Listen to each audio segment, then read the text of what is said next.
Good morning. Welcome into Hurrdat Sports Radio here on AM 590 ESPN Omaha, ESPN Tri-Cities. We're live from the H&H Chevrolet stage at Hurrdat Sports Bar and Grill. I'm Ravi Lulla. Andrew Rogers here with me. Good morning. What's going on, man? Hey, good things. All good things, right? Except for the incoming weather. Right. That could be a little dicey. A lot of snow coming in. And already this morning, my driveway was a little slick. I ended up grabbing the container of salt. I'm shocked, too, that I have a container of salt on standby. You pre-salted? I pre-salted the driveway. Look at you. I feel like a real dad. You're just adulting so hard this morning. I was up super early. Now, granted, it was for my job, but I was up super early. Yep. I was like, I'm going to make sure, for example, my dad this past weekend back in St. Louis gets up before everybody else. It snowed there on Sunday. He brushed off everybody's car. Oh, nice. Okay. Nice. So it's like the dad thing to do to be out there before anybody else. That's how I felt this morning. And I know it was very easy because I was just shaking the container of salt on the driveway, but I'm like, I'm going to be ready. It's the little victories. And it was a win. When I was doing it, I'm like, man, I feel good. Exactly. I feel really good right now. Now, the only thing that could make you more like dad, middle-aged man type thing, you grab your knee, be like, ooh, it's going to be a bad one. A lot of snow coming. I can feel it. My left knee. Oh, man. I'll never, Sam Laporta. I'll never trust a meteorologist as much as I do this good old left knee. We've got, so hopefully you stay safe out there. If you do have to be out and about, be careful. We've got some precipitation already in the snow. And funny enough, I have to go get a rental car today because I'm dropping off my car at Dingman's. So I think it's I think it's highly ironic that I'm picking up a new car on the day that you shouldn't be driving around a lot. At least what the meteorologists are telling us. That you shouldn't be on the road too much or be really careful when you are on the road. I'm on the road a ton trying to navigate back home. Yep. Well, you stay safe. Everybody else stay safe if you're out and about today. You can, of course, join us also on Facebook, Twitter, and YouTube. Join us in the YouTube comments as a bunch of folks already have. Appreciate all of our early risers this morning. But we've got a big show for you. As the clip indicated, we are going to crown a national champion tonight. I'm excited. I'm also a little sad. We talked about this last week. It's the last college football game of the season. That it is. Very excited for the game. A little sad that we won't have college football for another 8 months. I hadn't thought about that again until you brought it up, so thanks. I'm sorry. I'm just the Debbie Downer of the group here. But you just always like to think of the negative. I'm team positive. That's how we balance each other out. It's true. It's called balance. It's how it works out. But super excited for Michigan and Washington tonight. We're going to talk to a bunch of our good friends about not just the game, but we're going to talk about, there's a lot going on with Nebraska as well. We'll talk to Sam McKewon at 8 o'clock from the Omaha World-Herald. Talk to our old friend DB at 8:30 and 8:45. Had to give him two spots, give him a little room. We can't give him the 8:30 because you'll say one thing and then the segment will be over. Well, that's the thing is we won't even get to a real topic at 8:30. We'll just get through all of our, having fun with each other. And so 8:45, we actually have to get into some stuff. So we'll get DB for two segments this morning. We've got Matt Hladik from thespun.com. He covers college football and college basketball. And then we've got a little bit of some fun planned for you at the end of the show. We'll do our national title game breakdown and picks at 9:30. And then 9:45, our friends over at Warhorse Sportsbook, they have a prop sheet. And it's a little preview, okay? It's a prop sheet challenge. If you've been over to the casino in the last month, you know about it already. Hopefully you got signed up. Festival of Games. You heard us talking about it for the last week. We're talking about it for the Pro Football Championship, but for the College Football Championship, they did one as well. And we're going to try and go through some of their props. And what do they call the Pro Football Championship in media? The big game? The big game. The big game. Yeah. I feel like I've said the actual name of it before on air plenty of times, and no one's come after me for it. Well, so you can say it if you're not promoting something. That's the rule. Right. Right. So if you're, but I think I have said it when I was promoting. You gotta be careful there. So they get a little cranky if you're not an official sponsor and you use the name. But the Pro Football Championship, everybody knows what we're talking about. The big game, if you will. And we'll tell you more about that. We should come up with a new one. by the time the by the time the big game comes around. By the time the big game comes around, we'll come up with a better name for it. We'll call it the Duper Ball. I was just doing the Sue. Yeah, our guy Ndamukong Suh, TikTok star Ndamukong Suh. Yeah, I think that's him. But we will do a prop card challenge at the end of the show regarding the college football national championship. It'll be a fun time. But wanted to start off today with Nebraska, a big weekend for the Husker football team. They got a couple of key transfers that at huge positions of need. I think they still feel good about the second wide receiver, Jamal Banks, but Isaiah Nair from Texas and Dante Dowdell from Oregon have committed. They're in. That is a couple of huge pickups. I think Banks would be bigger than Nair if they're able to land Banks, just because his production the last couple of years has been better. Nair was banged up and then got buried on the depth chart of Texas. But Dowdell is a huge get out of Oregon, and Nair adds some much-needed depth and experience in that wide receiving room. I was told they still feel good about Jamal Banks as well. So I wouldn't be surprised if they end up going 3 for 3 this weekend on their offensive skill guys that they were trying to land, and that would be huge. Yeah, it had me thinking a little bit last night because you're right. One, especially Dowdell in the running back room, super talented individual, top player coming out of Mississippi when he first made his way to college ball. I mean, anybody that starts their career at Oregon is somebody to keep an eye on if he enters the transfer portal. And then Nair, incredible at Wyoming. Had some great numbers there. Just didn't work out at Texas, but the injury issue or the injury bug hit him pretty hard. As I sat back last night, I was thinking a lot of questions were running through my head, and I'll ask you too, because maybe you'll be able to break a few things down with me. So where were you at in terms of team completement before these signings versus where you are at now? So how far did the needle move when Dowdell's name came across Twitter over the weekend, when Nair's name came across Twitter over the weekend? How far did it move in terms of overall grade for the offense? Did it go from a B to an A minus? Did it go from a B plus to an A? Okay. And then I was like, okay, well, are you finally comfortable where the offense stands? If this is where everything ends, like, would you like to see more? Was it already good enough in your eyes if these additions didn't happen? So these are the questions that just keep popping into my head. And I thought, okay, one, I think adding depth to the room, that has to be where everybody lands. So I think that last question I asked, was it already good enough? And these are just good depth pieces. Just sits with good depth pieces. Although some people out there may say, no, they were good and I would have been comfortable going into the season with what they had. And, that may be true too. But all in all, two guys like this in positions of need, again, something that you said in that opening thought, that has to elevate your letter grade for this offense in particular. Not just team, just offense. Yeah, I think Dowdell moves the needle for me more than Nair because I'm more bullish on the wide receiver group. I like a lot of those guys. I think between Malik. But there wasn't a true veteran in the room. There's not. Outside of Bullock. There's really not.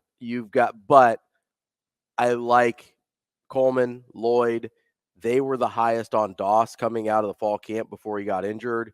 And they're super high on Demetrius Bell. That's 4 guys right there without really stretching. Then you're not even getting into true freshmen at that point, right? They're super high on Ja'Cory Barney, it sounds like, as a 5th guy. Then you've got Bullock, who got a lot of experience last year. If you're sitting there and Bullock's like your 4th to 6th receiver instead of your 1, 2, or 3, you feel way better. And that's not a knock on Bullock, right? No question. But he was a walk-on for a reason at a certain point, and I'm sure he's gotten a lot better. And you saw some moments where he was an effective receiver for them, but you're way more comfortable if he's in the back half of that group. Good route runner. Good route runner. A really good athlete. I don't know how I don't know what his ceiling is. I mean, he certainly doesn't have the Malachi Coleman, Jaden Doss, Demetrius Bell, Jalen Lloyd ceiling, right?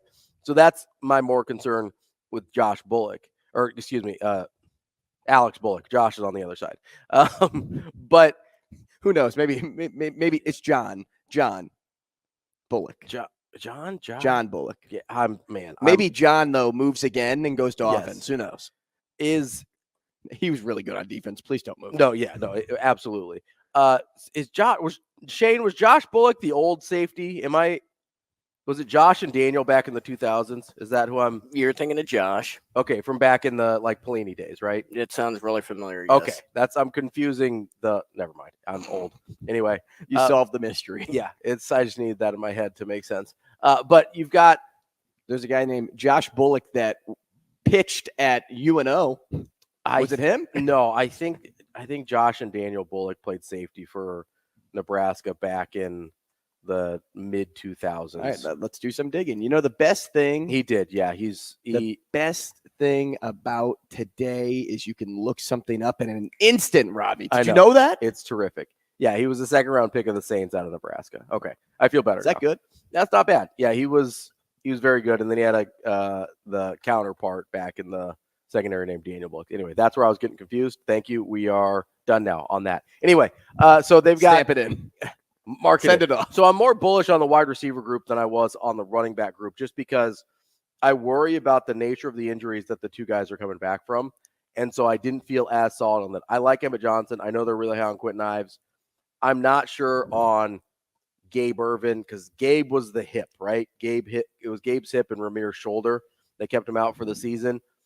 I feel a little bit weird about the hip injuries. Freak me out a little bit, man. Everything gets controlled in that hip region in terms of your movement and your athleticism. So I'm a little concerned about that with Gabe Ervin. And then Ramir, he's been in the program for a long time, and we haven't gotten that kind of breakthrough from him that we've always thought was sort of out there. So I don't think you can rely on him for a ton of production necessarily. He, to me, again, is more of a depth piece. So I think bringing a guy into that room, and listen, that's not to say that Ramir can't be a good player, but I don't think he can be like an every down type guy. He hasn't shown that to this point in his career. So bringing again, has he really had the opportunity though? Well, I mean, he's been banged up a lot too, so that's hard to say.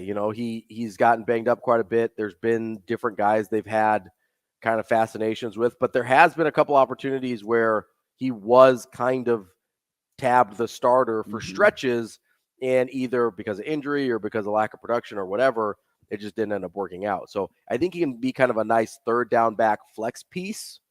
I don't know if he can be like, hey, we're going to put you on the field for 15 carries or even, if you can get 5 to 7 carries and a couple receptions out of him, I feel like you feel good a game.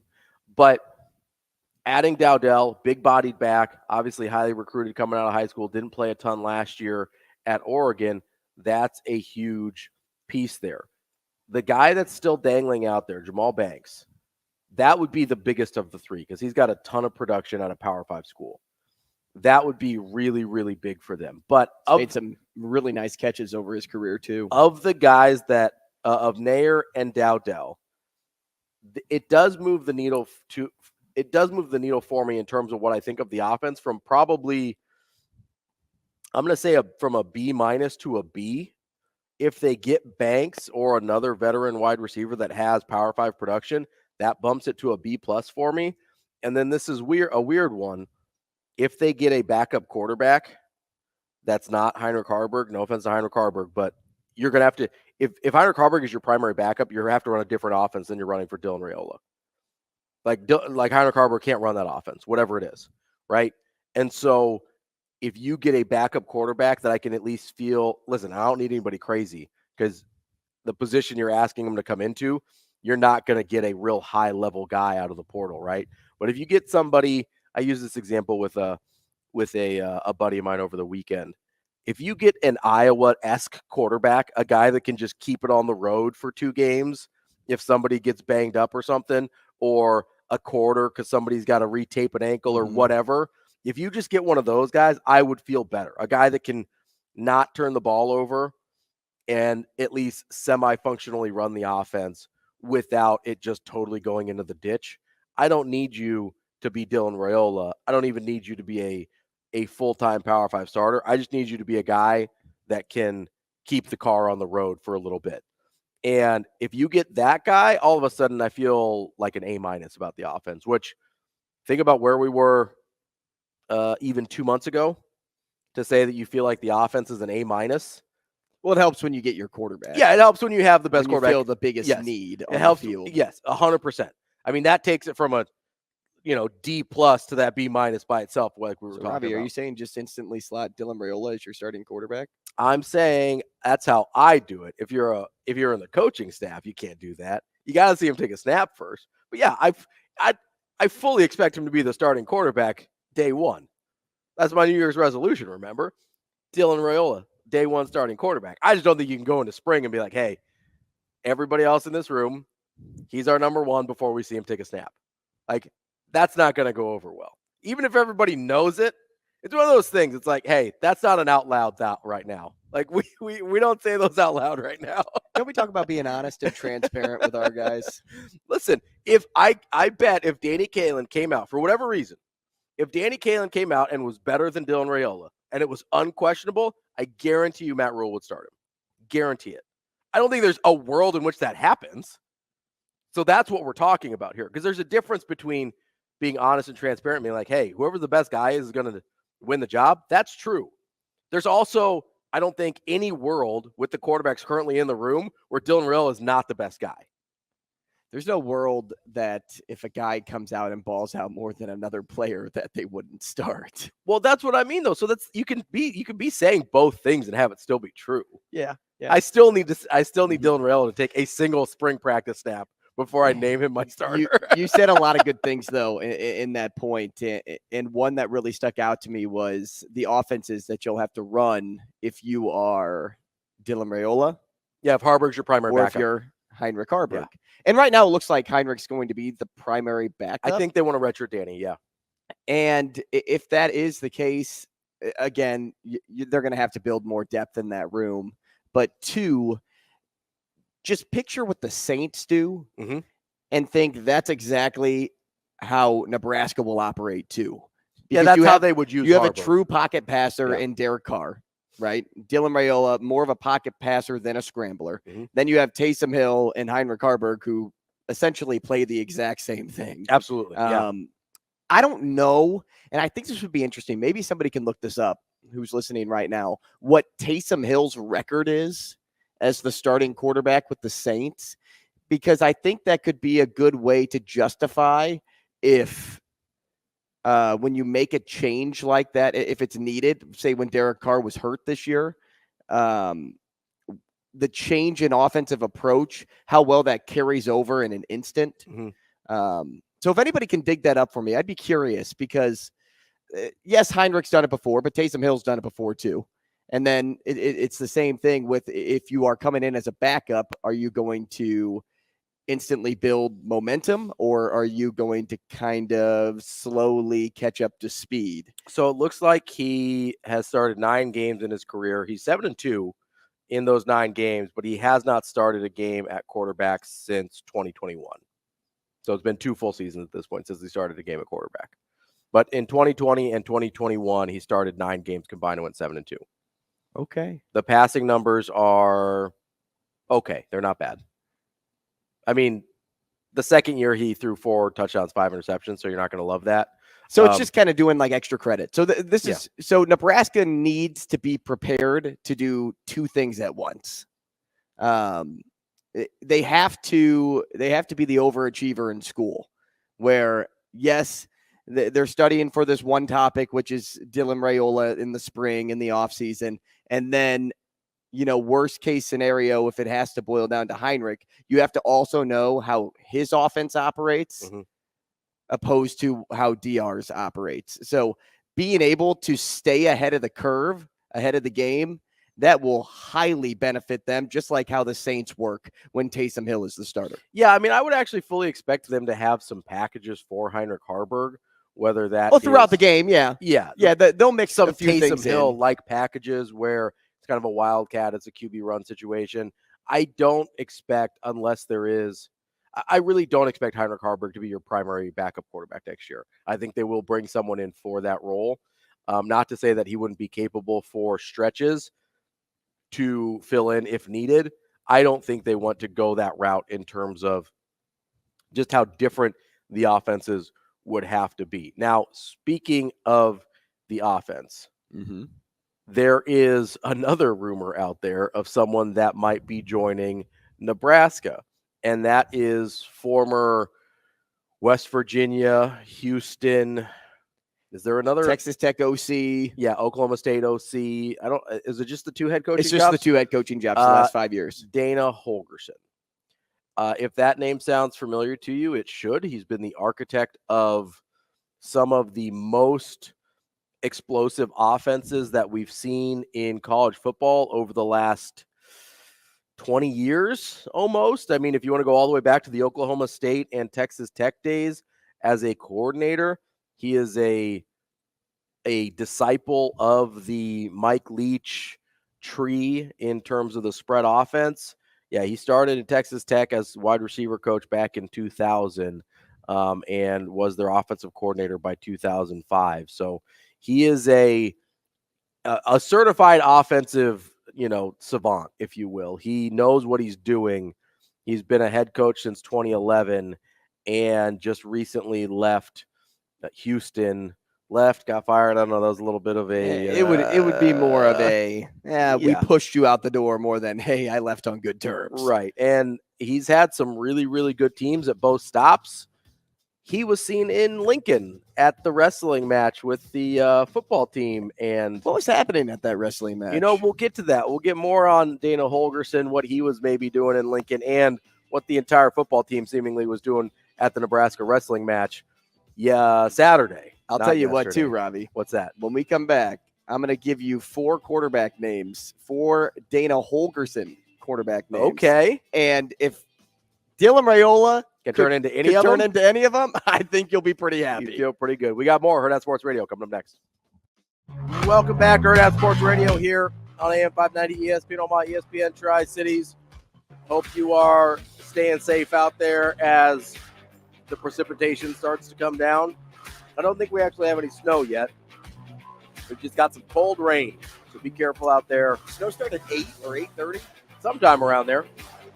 I'm not sure.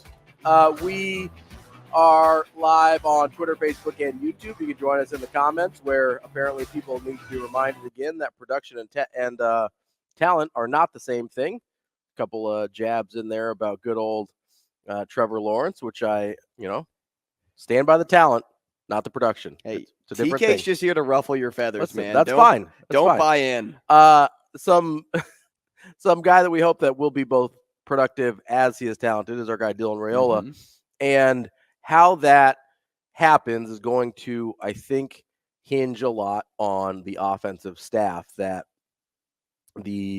Coach Rule ends up bringing in. We teased it before the break that Dana Holgerson was in Lincoln with the football team at the wrestling match. So we'll start with the wrestling match real quick because it was a super cool scene and moment for Nash Hutmacher, who was, I'm sure people know this by now, but to recap, an incredible wrestler in high school in South Dakota, 166-0, everybody I've heard talk about it says he's a better wrestler than he is a football player, and he's probably an NFL football player if he has another year like he did this year. So you've got this really, really good defensive lineman for Nebraska, drops some weight, ends up getting down to that 285 number for his heavyweight class, and gets I believe it's a win by fall. I look at him like, oh, he pinned that guy. That's all I know. But he had I believe it was in the first period, had a dominating performance. It was straight domination. Oh, too. yeah, just it manhandled wasn't even close. Did you see how much, they're in the same weight class? Did you see how much bigger he looked than the other guy? That's wild to me. But it was really, really cool, not only to see Nash kind of in his element, it seemed like, in a way that it's cool to see people excel at things that they're obviously really good at. But we also saw the football team in mass I know it wasn't the entire team, but it was really cool too. A ton of the team, a ton of the coaching staff, and Dana Holgerson was there hanging out with the football team, watching Nash Hutmacher dominate his wrestling match. And so this rumor had kind of started getting going before the match that Nebraska's maybe been talking to Dana Holgerson. And then people are like, oh no, he's in Lincoln. And then he was just in public with the coaching staff. I love how they didn't try and have this kind of clandestine meeting or anything. They're like, nope, we're going to march you right out in public. Just like, like when Coach Rule came into town before he actually took the job, it was this very underground thing. And you only knew about it if you were either happened to see him like you worked at the airport or something, or, you knew somebody within the athletic department, and they kept the lid on that thing pretty tight. Had this little secret meeting in Lincoln to check things out, I think back in October before he actually got hired. And totally opposite vibe here. Dana Holgerson's there, and Matt Rule's like, yeah, we're just going to go to this wrestling match in public. Probably one of the more, because the fact that a Nebraska football player was there, probably one of the most viewed wrestling matches that Nebraska's had in a while, which is not a reflection of their program. It's a terrific program under Coach Manning. But because you got the Nebraska football connection, it was an even bigger deal for the casual audience. And so it gets to thinking, right? Okay, so if they're talking to Dana Holgerson, what would that look like in terms of his role on the staff? Who moves other places to make room for him, things like that. I think the most likely option is he becomes an analyst. That's what I think this is, because for a couple reasons. Obviously, he's got the pedigree to be a co-OC, because I don't think Satterfield's going anywhere. But he's got the pedigree to be a co-OC or quarterback coach or both or whatever. But there's two things that make me think that he might be an analyst. One, I still feel very good about my Glenn Thomas information of him coming in and being the quarterback coach. Now, theoretically, they could bring in both. If you're moving someone else to a different spot, say if they start allowing analysts to coach in practice, you could move Ed Foley to an analyst role, and he could still kind of coach your special teams in practice. Or if, EJ Barthel moves on for some reason, there's been whispers about that. You could move guys around a little bit. So it's possible both could end up on the actual staff. But the other thing and this is where I think it gets a little dicey about bringing him on as an actual coach, is you remember what happened to the first tight ends coach last year? I do. He got a DUI, had a little problem with some alcohol, and he was gone super, super quickly. Okay. This is a guy that they brought in specifically because of his connections to Texas and didn't have a history of really that we know of, at least, and made this mistake, and he was gone really quickly. That's the same kind of baggage that Dana Holgerson brings in here. Now, I don't know specifically if he's had a DUI, but he has had public alcohol-related incidents at his previous stops. And I just wonder if that's something that Coach Rule would bring into a high-profile, high-leverage situation when they really need to get it right this year. Obviously, Dana Holgerson's coaching ability is unquestioned. His offensive ability, his quarterback pedigree that I know you wanted to get into as well is unquestioned.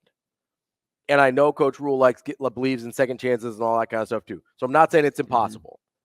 But between his history, how we saw Coach Rule treat that last year, and the fact that I do still think my Glenn Thomas information is good, I think for me that leans analyst, because if for some reason he has an issue as an analyst, it's a much less big deal if you move on from him than if you hire an OC, he has a problem, then you have to get rid of him. Yeah, I don't really look at the previous instances as a problem in terms of bringing Dana Holgerson into the program, because I mean, we've seen things before. Like, let's just take Steve Sarkisian, for example. Like, he had his fair share of alcohol issues and antidepressant issues. And look what he did when he turned his life around. So I don't want to like sit here and be critical. But of he started that like with an analyst job at Alabama. That's how he started the turnaround. And that's fine. But I don't think that's going to deter Nebraska from Dana Holgerson. But with Wager, it was different because he was already there. So when it happened under the nose of Coach Rule, it was an easy thing to say, like, okay, let's move on from him. But you know, a lot of good things in terms of what Holgerson can bring. Yeah. And I think there's two right off the bat. One being that he has the quarterback's coach experience. If they don't get Glenn Thomas, if they don't get another guy that has quarterback coach experience, Dana Holgerson fills that void right away. Yeah, terrific option. And two, it goes back to what I said in terms of those New Year's resolutions that we went through.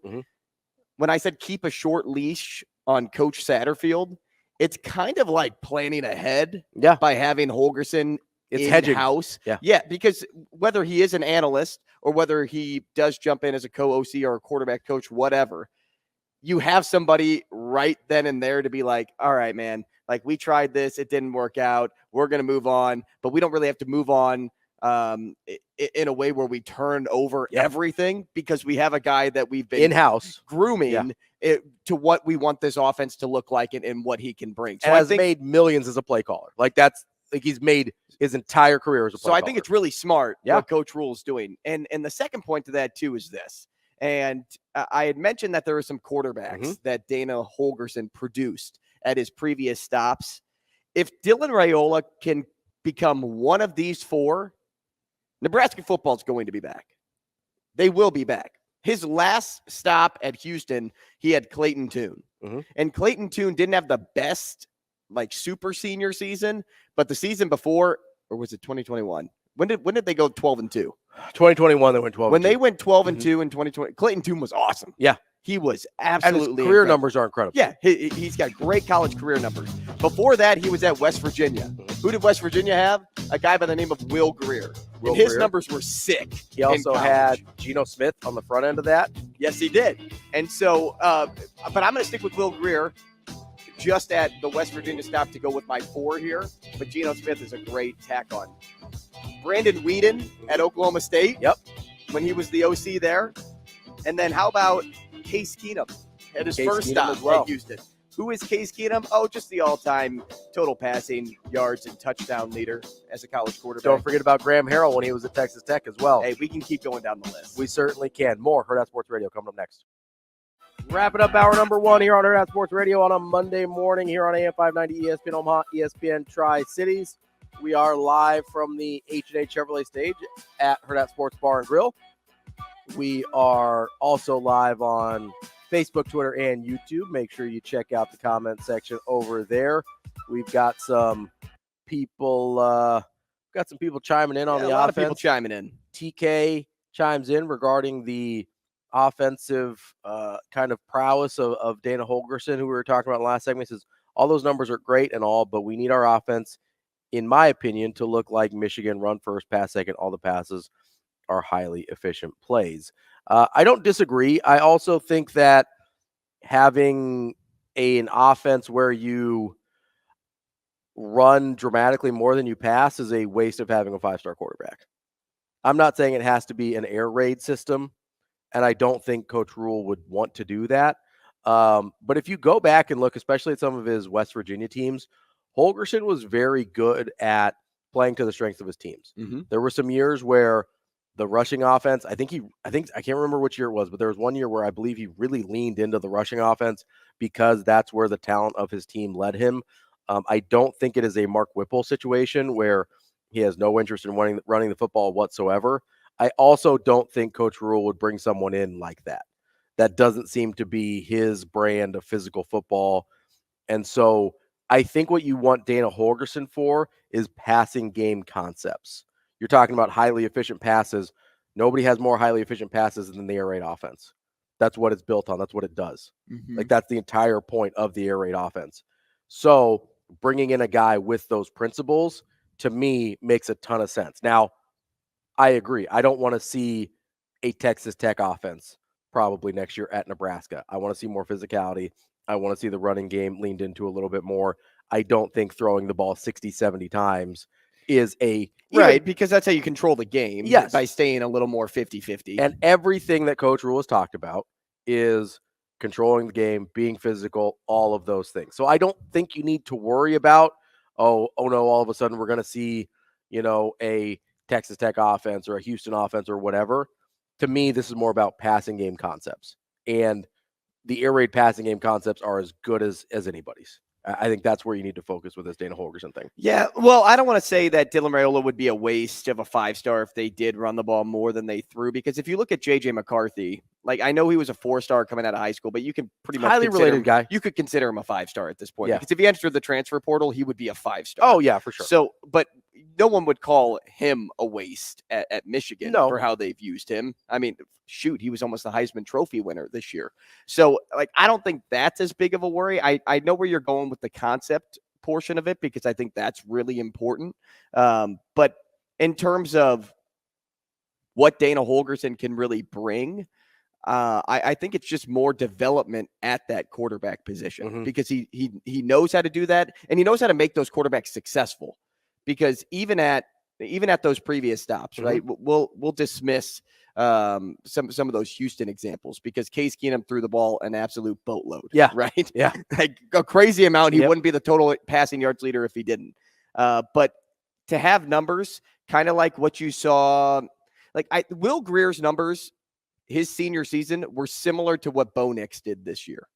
If you got that out of Dylan Raiola, you'd be happy. And I think Oregon did a nice job of mixing in Bucky Irving, whether that was in the screen game or running the football as well. Now, I don't know the actual percentage of how often they threw versus how often they ran. I would guess that they threw significantly more than you've seen Michigan throw the football this year. But still, if you could get that out of your quarterback, I think you'd be very, very happy. Yeah, obviously, like Bo Nix is a great example. Like Bo Nix and the Oregon offense is a great example of what I think it should look like at Nebraska with a Dylan Raiola. You're passing the ball enough to make sure you're taking advantage of one of the best players on your team and getting the most production out of him, but you're not relying solely on the pass and totally neglecting the run game. And what did we say all year? That Oregon team is one of the most physical teams in the country. That's a really good blueprint for what Nebraska wants to be. Coach Rule has used, you brought up J.J. McCarthy. He's used Michigan as a blueprint of what they want to be, a super physical team that also has the potential for a dynamic offense. You mentioned Will Greer. He threw it about 36 times a game his senior year, had 3,800 yards, completed 67% of his passes, 37 touchdowns, 8 interceptions. You take that all day long, right? Those are great numbers. It's not throwing an overly huge amount, because if you're throwing 36 times, let's say you run 65, 66 plays a game, you're basically talking about 35 passes, 30 runs. You can live with that, right? Amen. You get to 70 plays, maybe you get a little bit more offensive plays out of there. Talking maybe 35, 36, 34. You could be pretty close to 50-50 and still get a ton of running in there and take advantage of the talent of Dylan Raiola. So I agree. I don't think you want to see a traditional air raid in terms of the actual numbers of passes that you see out of some of those offenses. But again, the passing concepts and some of the ways we've seen it play out, Bo Nix is a great example. I'm glad you brought that up. Well, and I just looked up the numbers. Oregon's offense was roughly 54-46 this year in terms of pass to rush. Yeah. With total plays. They ran 951 plays this year. 437 of them were run plays. Yeah, out of how many games? 12? They played 12 games? Yeah. So you're talking 13? Yeah, because they played in the Pac-12 championship. Right. So you're talking they ran the ball 34 times a game, if my math is anywhere close. You'll take those numbers. That's a good number. That's not a traditional air raid. Now you have to be successful too, and Bucky Irving was highly successful running the football this year. And hopefully, speaking of Oregon, hopefully Dante Dowdell is just as successful next year. But that's something that I think you can look at in terms of potential for what the offense could look like, even if you do bring in somebody like Dana Holgerson, regardless of what that role for him is. Wanted to catch you up on a couple things going on this morning. Ron Rivera from the Washington Commanders has already been fired. It appears that Bill Belichick is having a meeting this morning We don't know quite yet if he's going to survive the morning. Question. Yes, sir. Was Ron Rivera first on your bingo card of coach to get fired? Well, so Arthur Smith actually got fired late I think technically into today. Okay. So East Coast time, I think it was 2 minutes past question, midnight. Yes. Then since we'll count yesterday too, was Arthur Smith first on your bingo card to get fired? Pretty high, I think. Yeah. Was he number one though? I don't know that I had let me look at my list here. All you have to do is go on the NFL standings and say this coach, that coach. No, I know, but I did have, because we talked last week of guys that I think could get fired. So right. I did have a list again. I think Arthur Smith would have been pretty high up there. I think he probably would have been my number one. I think Rivera actually would have been my number one. Because I thought he should have been fired mid-season, but I get why Washington just held on to him, because why make that change if you can just wait till the offseason? Because they probably have somebody else in mind that they want, and instead of going the interim route, they're just like, what's the difference of Ron Rivera and where we're at as a team right now? Because they sold at the trade deadline. They got rid of everybody. Yeah, they got rid of Sweat. They got rid of defensively. They became nothing. Got rid of abysmal. Yeah. So at that point, you're just like, I kind of gave up, so I'll just keep Ron Rivera. It's whatever. Maybe it was I would have had Arthur Smith first. Maybe it was like a touching touch to him and his problems off the field. And so they just wanted him to kind of like have a good memory to finish out on, right? I don't know. I'm just thinking they're looking out for the guy. But yes, I thought he should have been fired a long time ago. That would have been my number one. If I made a top three of who would get fired first, I would have put Ron Rivera and then Arthur Smith. I was shocked to see Smith go.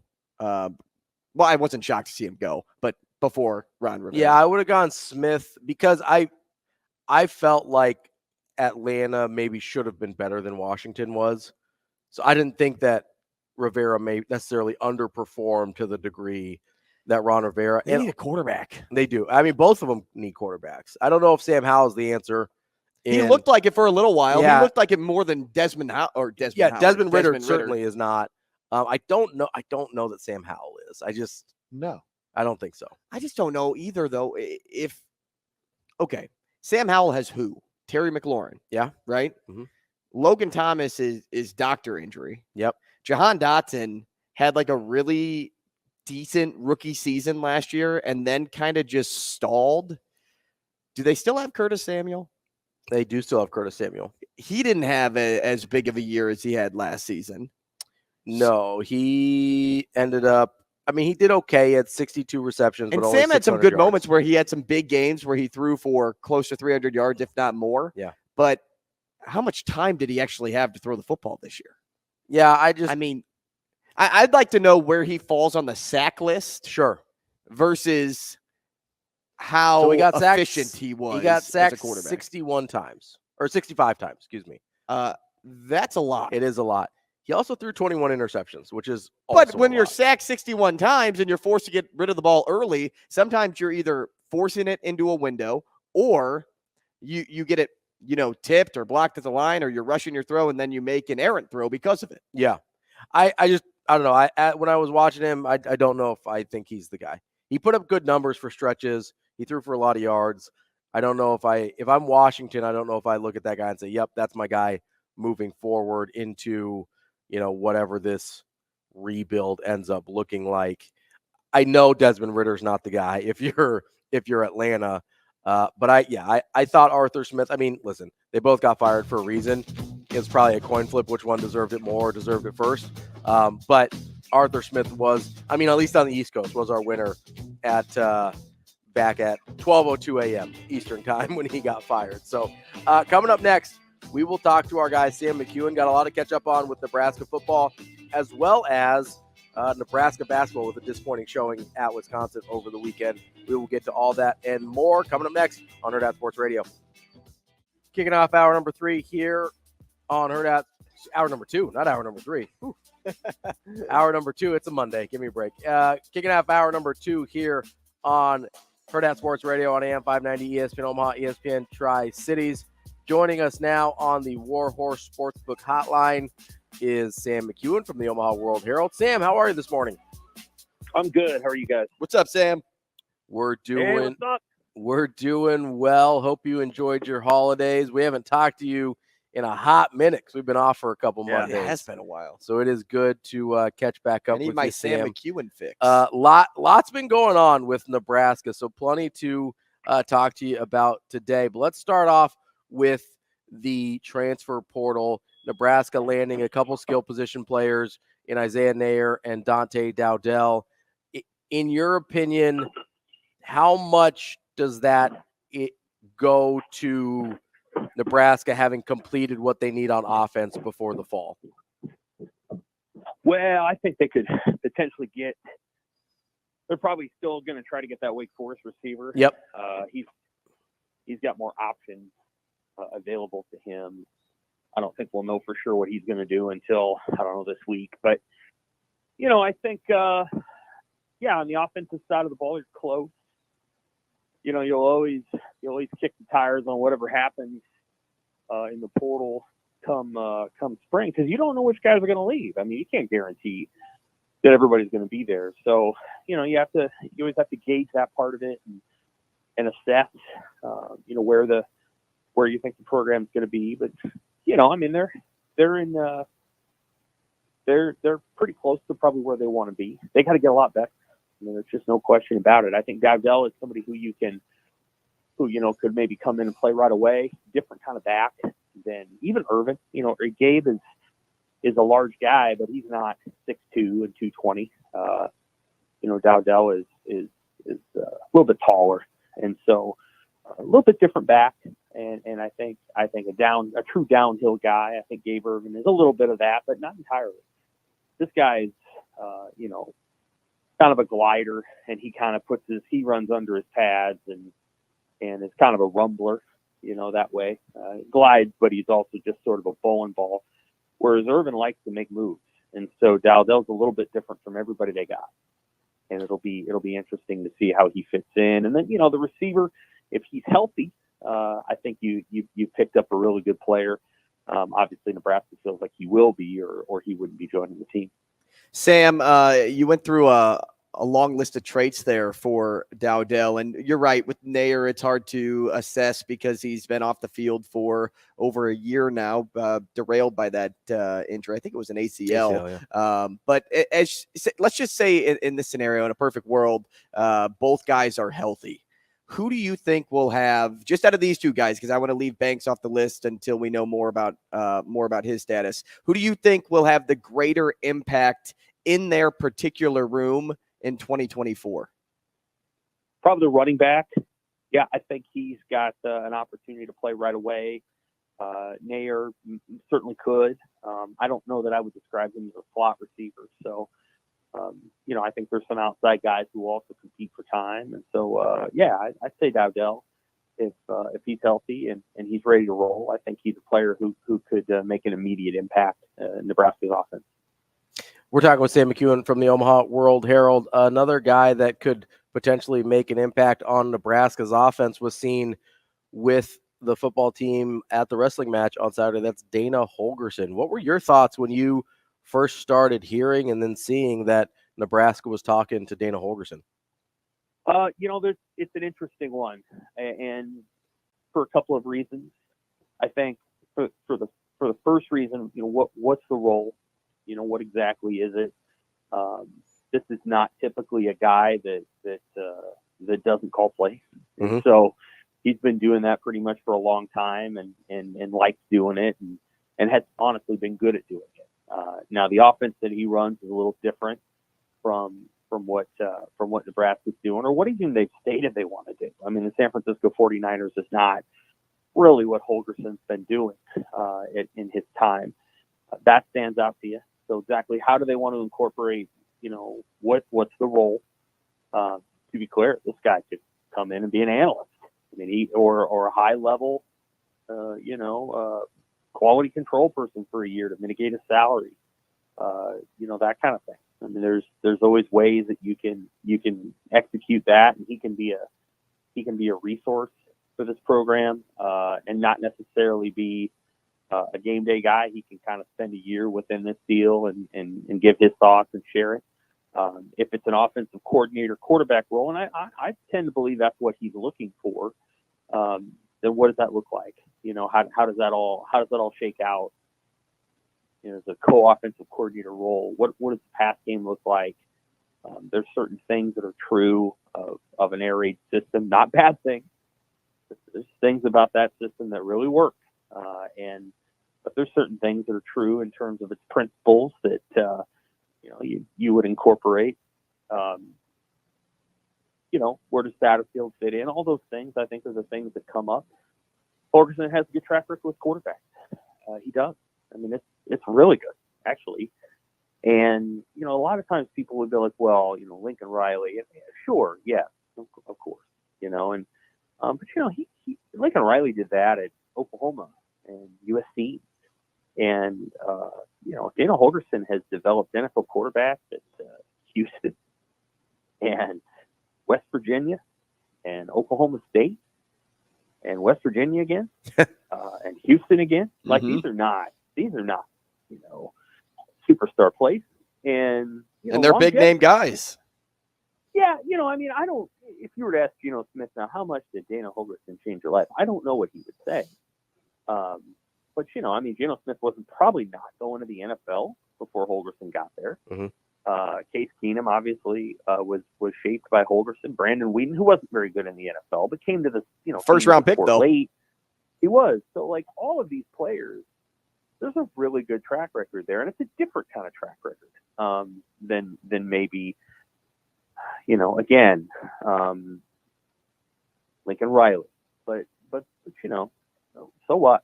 I mean, that hardly matters. I mean, you can go down the list of the best quarterbacks in the NFL right now. If you crafted 5 of them, and then you name the schools that they were from, none of them are Kyler Murray, and none of them are Baker Mayfield, and they're not Jalen Hurts either. Like it's Texas Tech and it's Wyoming and it's Iowa State, and so this is real stuff, and so. I think that's probably the interesting thing about him is he clearly has a track record on teaching quarterbacks how to throw the ball. Now they throw the ball in his system. So the key here is, can you marry these things together? Can it work? Again, everything that we have seen from Rule in the offseason is that they're really serious about changing the offense and getting it better, as well they should. Because again, as the media, we kind of downplayed this a little bit because it was the first year and all the rest. This is the worst offense they've had in 56 years. They were terrible. They turned the ball over 31 times. 31 times. They were terrible. And so, you can go up from terrible. There's really no place to go but up.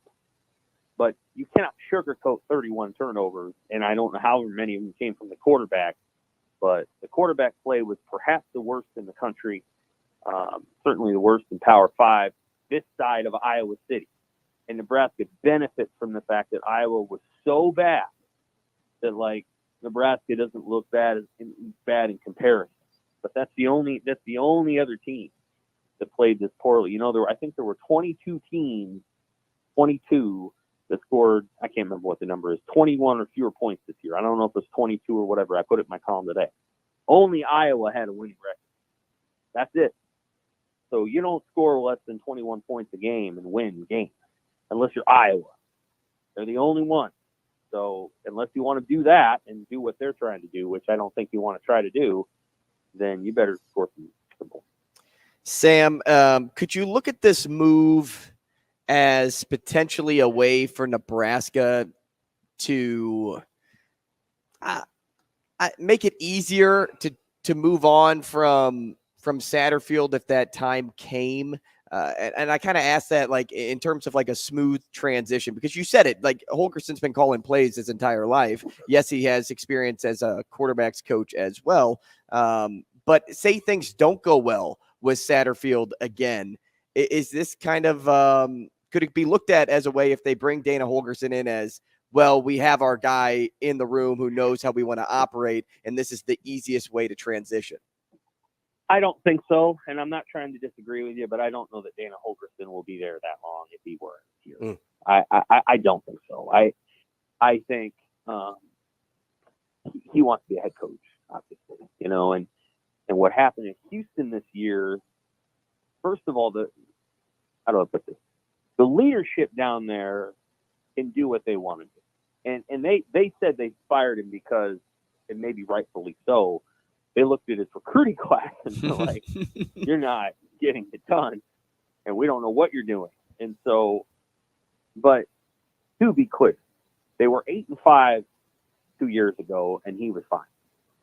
Then they go to the Big 12, and if you want to know the difference between the American Athletic Conference and just the Big 12, you know, because they went from 8-5 to 4-8.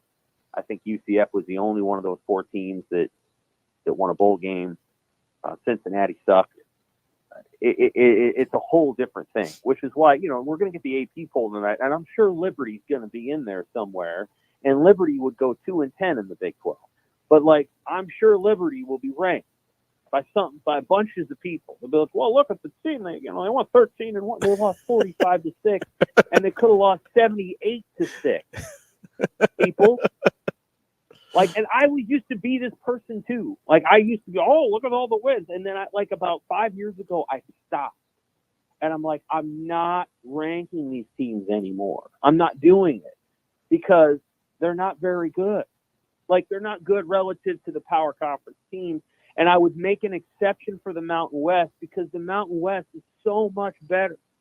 South Dakota State would beat Liberty tomorrow by 14. And no, South Dakota State's not going to get a single vote.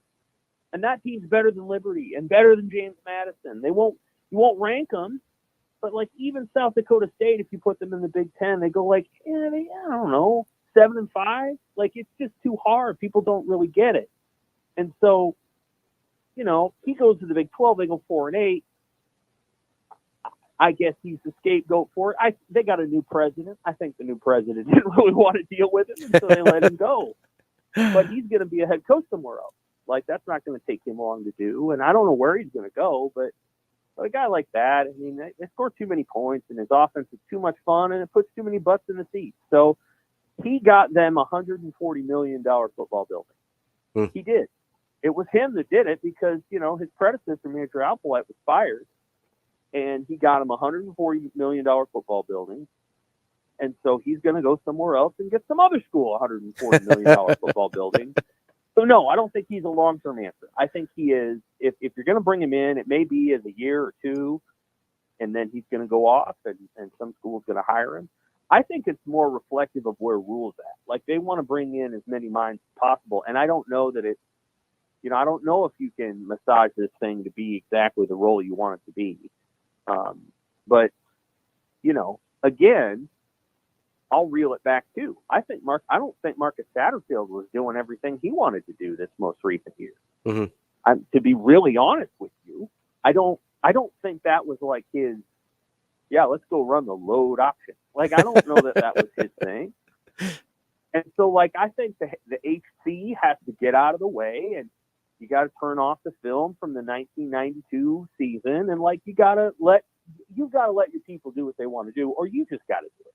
And there's nothing. If Matt Rule wants to do that, he can do it. And I think, for what it's worth, I think he'd do a pretty good job. But you have to make those decisions, and that's what he's paid to do, is to decide who's going to do what and who's going to call what, and then kind of get out of the way. And I thought what happened was they went after Jeff Sims. That didn't look like it was supposed to look for whatever reason. It just didn't look right, and Sims was not right as a player. And then Harburg has to play, and everybody's like, okay, we got to change the whole thing. And then that worked for a little while. Then he got hurt. And then it's like, okay, yeah, our offense really is this bad. So I think they got, they watched the bottom line a little bit, and they saw themselves winning games. And so they're like, yeah, we'll just kind of roll with this. We're winning some close games this way. And then, down the stretch, and then you get to the end of the season and you look back on it and say, irrespective of the fact that we went 5-7 and there wasn't a lot of talent here, 31 turnovers, which is almost 3 turnovers a game, and 18 points a game is not an acceptable standard for anybody. And so I think that meant changes coming. And, I don't know where Holgerson lands in this whole thing. It's going to be interesting to see. We're talking with Sam McKewon of the Omaha World-Herald. Sam, let's pretend for a minute that Holgerson comes in some kind of impact role. So, as opposed to like an analyst or something. I'm talking an on-field coach. How do you think the potential balance could look between what Matt Rule has stated he wants to be in terms of a physical football team that controls things, and what Holgerson has done historically in more of an air raid type pedigree. Like, how do you balance those two things in your brain? I think you can be, you can run that offense and have some physicality to you. I think Washington State had that a few years, even though they didn't necessarily run the ball all the time. Running the ball is kind of like, it's not how many yards you run for. To some degree, it's how many yards you run for.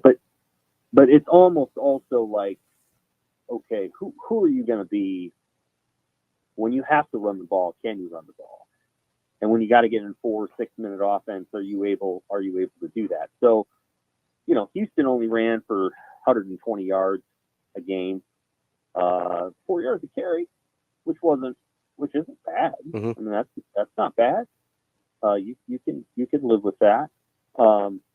They weren't a terrible run offense. So there's things that you can incorporate. The pass game, the passing ideation in the system, I think is better for somebody who really knows that system to explain to you. But I would say that it makes a heck of a lot of sense. You're gonna, if teams want to get up on you, you're gonna try to go over the top, and when they don't get up on you and they want to play coverage, you got answers for that. And it's usually a pretty quick throwing game. It's not high completion rate. Quarterbacks learn how to think on the run. They get the ball out of their hands. All the good stuff. I would say that Nebraska's current passing offense is a little bit more slow developing. It's like, hey, when we drop back to pass, we want to throw it for 17 yards of completion. The air raid is more, when we drop back to pass, we're getting the ball out of our hands, and 20% of these passes are going to go down as passes, but they're really run. Mm-hmm. They're run plays. Like a pitch pass, which is a little pitch forward, is a run play. That's not a pass play. That's a run play. The ball happens to trickle forward by a half inch. I would argue that every single pass is completed behind the line of scrimmage to be counted as a run, not as a pass, because that's what it's functioning as. And they haven't. The NCAA world doesn't agree with this, but so that's the way they kind of run their run game. Like there's other things that you can do, and so. Yeah, I think all those things can be incorporated. We'll just have to see. It's different than Mark Whipple's system. So Whipple does not run the air raid. It's different. But Nebraska did not want to run that a couple of years ago. They could have had Graham Harrell a couple of years ago, and they chose Whipple, and now Harrell's at Purdue, and Purdue ran the ball pretty well. So you just never know. Sam, I want to go back and revisit what the reason why Dana Holgerson was in town, and it was to watch Nash Hutmacher on the mat. Well, that wasn't the reason he was in town, but that's where he was one of his stops. Yeah, that's where we saw him in town. And I want to talk a little bit about Nash in this moment. And my question to you is this, because it had me thinking a little bit about Tyson Terry and his ability on the mats, but also him being committed to play defensive line at Nebraska. Is Nash Hutmacher an anomaly in terms of like doing something like this, moving from football to wrestling? I don't want to just say two sports, because there's a lot of players that play two sports, but in terms of making a move like this that we're seeing on the mats right now, or do you think we'll see more linemen see what Hutmacher has done or is currently doing and want to be a part of that too when it comes to training or competing in the off season? It depends on if they want to get down to 285 pounds. So I think that has something to do with it. There are some wrestlers obviously who, can function at 197 and I don't know, would play running back or something, but there aren't many of them. There's very few of them, so it doesn't happen very often. Almost always. So the second lightest weight class is 197, then it goes up to 285. It used to be that you had an unbounded top weight. And you go back to the 80s, and there were guys that were 300 and some pounds. There might even have been a 400-pounder who was like really, really good. And so they would just wrestle. And to be clear, I think if you were to ask Mark Manning, I think he would tell you that he thinks that's how it should be. And I actually agree. Like I agree with you. I mean, I agree with that. I think he really should be that kind of, that kind of top band. Mm-hmm. It was Chris Taylor was his name, and he was 6'5", and he was 400 pounds, and he was 87-0-1 at Iowa State. And he passed away. I think like in the 70s. Yeah, 1979 looks like. Yeah. So that was one guy, and then they had another guy. Iowa State had another one that wrestled for Gene Smith, who I think the Ohio State athletic director now, right? So they had some amazing, So I think it should be the top band, but you got to get down to 285, and I don't think Tanner Farmer was willing to do that. I think Tanner Farmer would have been like an All Big Ten wrestler if he had kind of done that. But as you may recall, after his career at Nebraska, then he went, I think, down to, what was it? I think he finished second in the D2 national championships or NAIA championships. Went to the Olympic qualifier and all that stuff. That you can do all that. That's all possible. That's all doable. So Nash could do that, but you got to be willing to go to 285 to do it. We'll learn a lot about him. I'm sure they're intrigued to see how well he can do at this level. I suspect he's going to be pretty good, and then we'll just have to find out. Now, if he's willing to play at 300 pounds, in football, then this shouldn't be that hard. But if he isn't, then it's hard. It's challenging to get down to the weight. They've had some great wrestlers at Nebraska. Tanner Farmer was great. Malik Collins was great. And Malik, I would have loved to have seen Malik wrestle Tanner Farmer. and at some sort of practice. I would have loved to have seen that. And of course, Harrison Phillips, who did not play in Nebraska, but he was a great wrestler. And so there's been a bunch of them. I think Nash is probably the best wrestler of the bunch. Malik obviously was a better defensive tackle, but Nash is the best wrestler of the bunch, and we'll see. There's a real chance for him. You just really never know. Heavyweight wrestling matches by their nature are very, very close. So we'll see what happens. That's Sam McKewon from the Omaha World-Herald. Sam, great to talk to you again. Great stuff as always. We'll catch up again next week. Take care. Thanks, Sam. That's Sam McKewon from the Omaha World-Herald. Imagine dropping 45 pounds in 33 days. I want to talk about that because I think it's less dramatic than people are. Really? I do, yeah. But maybe DB knows a lot about wrestling. Let's catch up with DB coming up next. He can maybe give us a little insight on the cutting the weight for our guy Nash Hutmacher as well. Damon Benny, come out next on Hurrdat Sports Radio. We're halfway through the show here on Hurrdat Sports Radio on a Monday. No snow yet. We had a little precipitation earlier, but luckily I'm crossing my fingers that it holds off until we get out of here. I was looking for during the break. Now it says 80% chance at 9. Ooh, okay. So hopefully you've gotten to work safely by now. We are efforting our guy, Damon Benning. Got a lot to talk to him about. But in the meantime, it's supposed to stop at like 6 a.m. tomorrow. Yeah, no, what's it get for the temperature? It's basically going to... It's still 32. Well, actually, it's 32 degrees at 9, but it goes up to 34 at 3. So who knows how well it will stick. It just depends on how much is there. Yeah. We'll see. We'll see. A lot of moisture in the air, yeah. And that's your forecast here on Hurrdat Sports Radio. None of us are meteorologists. Don't take this as professional advice. What you should take as professional advice is the fact that it is pro time in Nebraska. It's time to go check out your Omaha Supernovas. They hit the court for the first ever Pro Volleyball Federation match on January 24th. That's just, 16 days away? That's barely 2 weeks away. Carry the 2. Numbers are hard.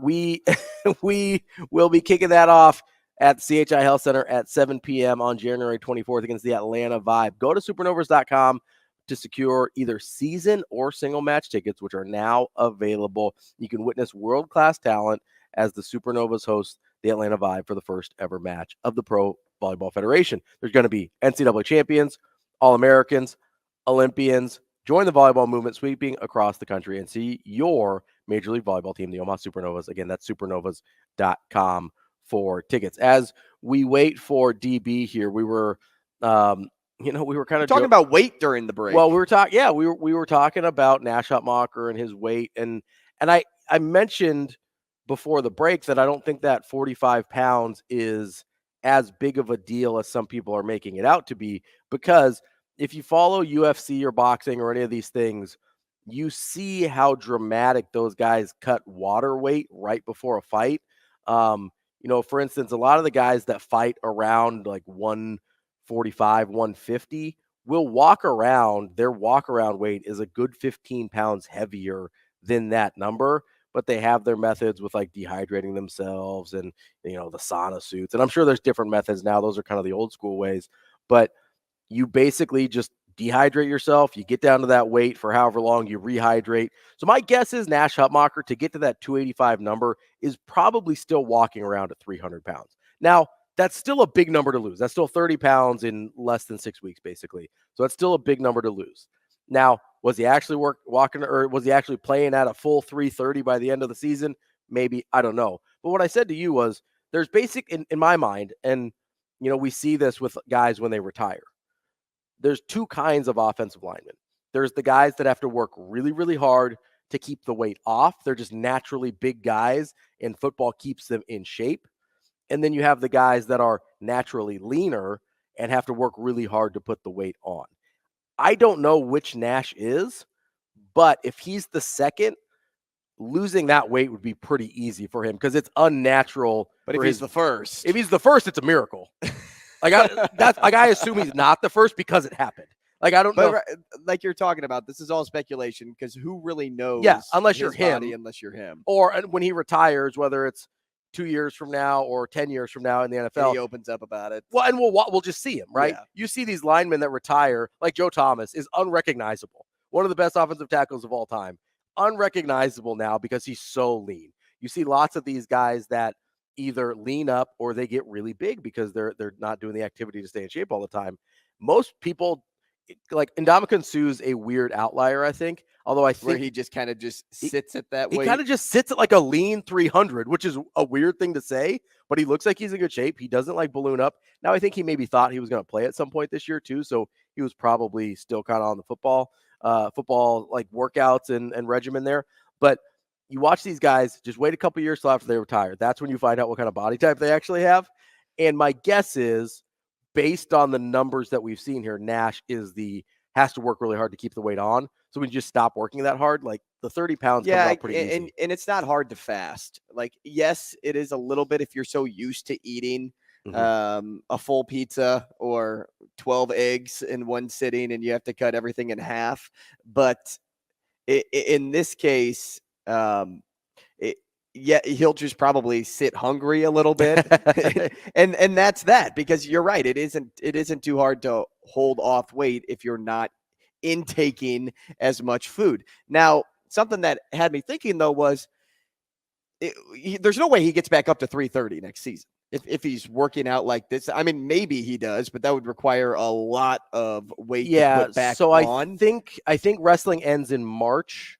So you'd be talking about 5 months to get up to weight. Now, you're also doing that during summer conditioning, which is going to make it harder to put the weight on. So, he would have 5 months, but it would be super challenging to get back to 330. And so I was sitting there and I'm thinking like, man, like, now you have to adjust your game a little bit. And yes, I realize what you pick up or what you lose in weight, you pick up in speed, but I don't know how well that actually works when you're facing off against, bigger guys. But then you brought up, well, actually most guys aren't 330 that play D tackle, especially at the next level. And I'm like, I guess I just sit here and assume all tackles and linemen are just huge. And they're really not, especially now. Defensive wise, right? Like, no, like offensive linemen are enormous. Yeah, you get big guys, but defense. I looked up the top 4 defensive tackles during the break. Mm-hmm.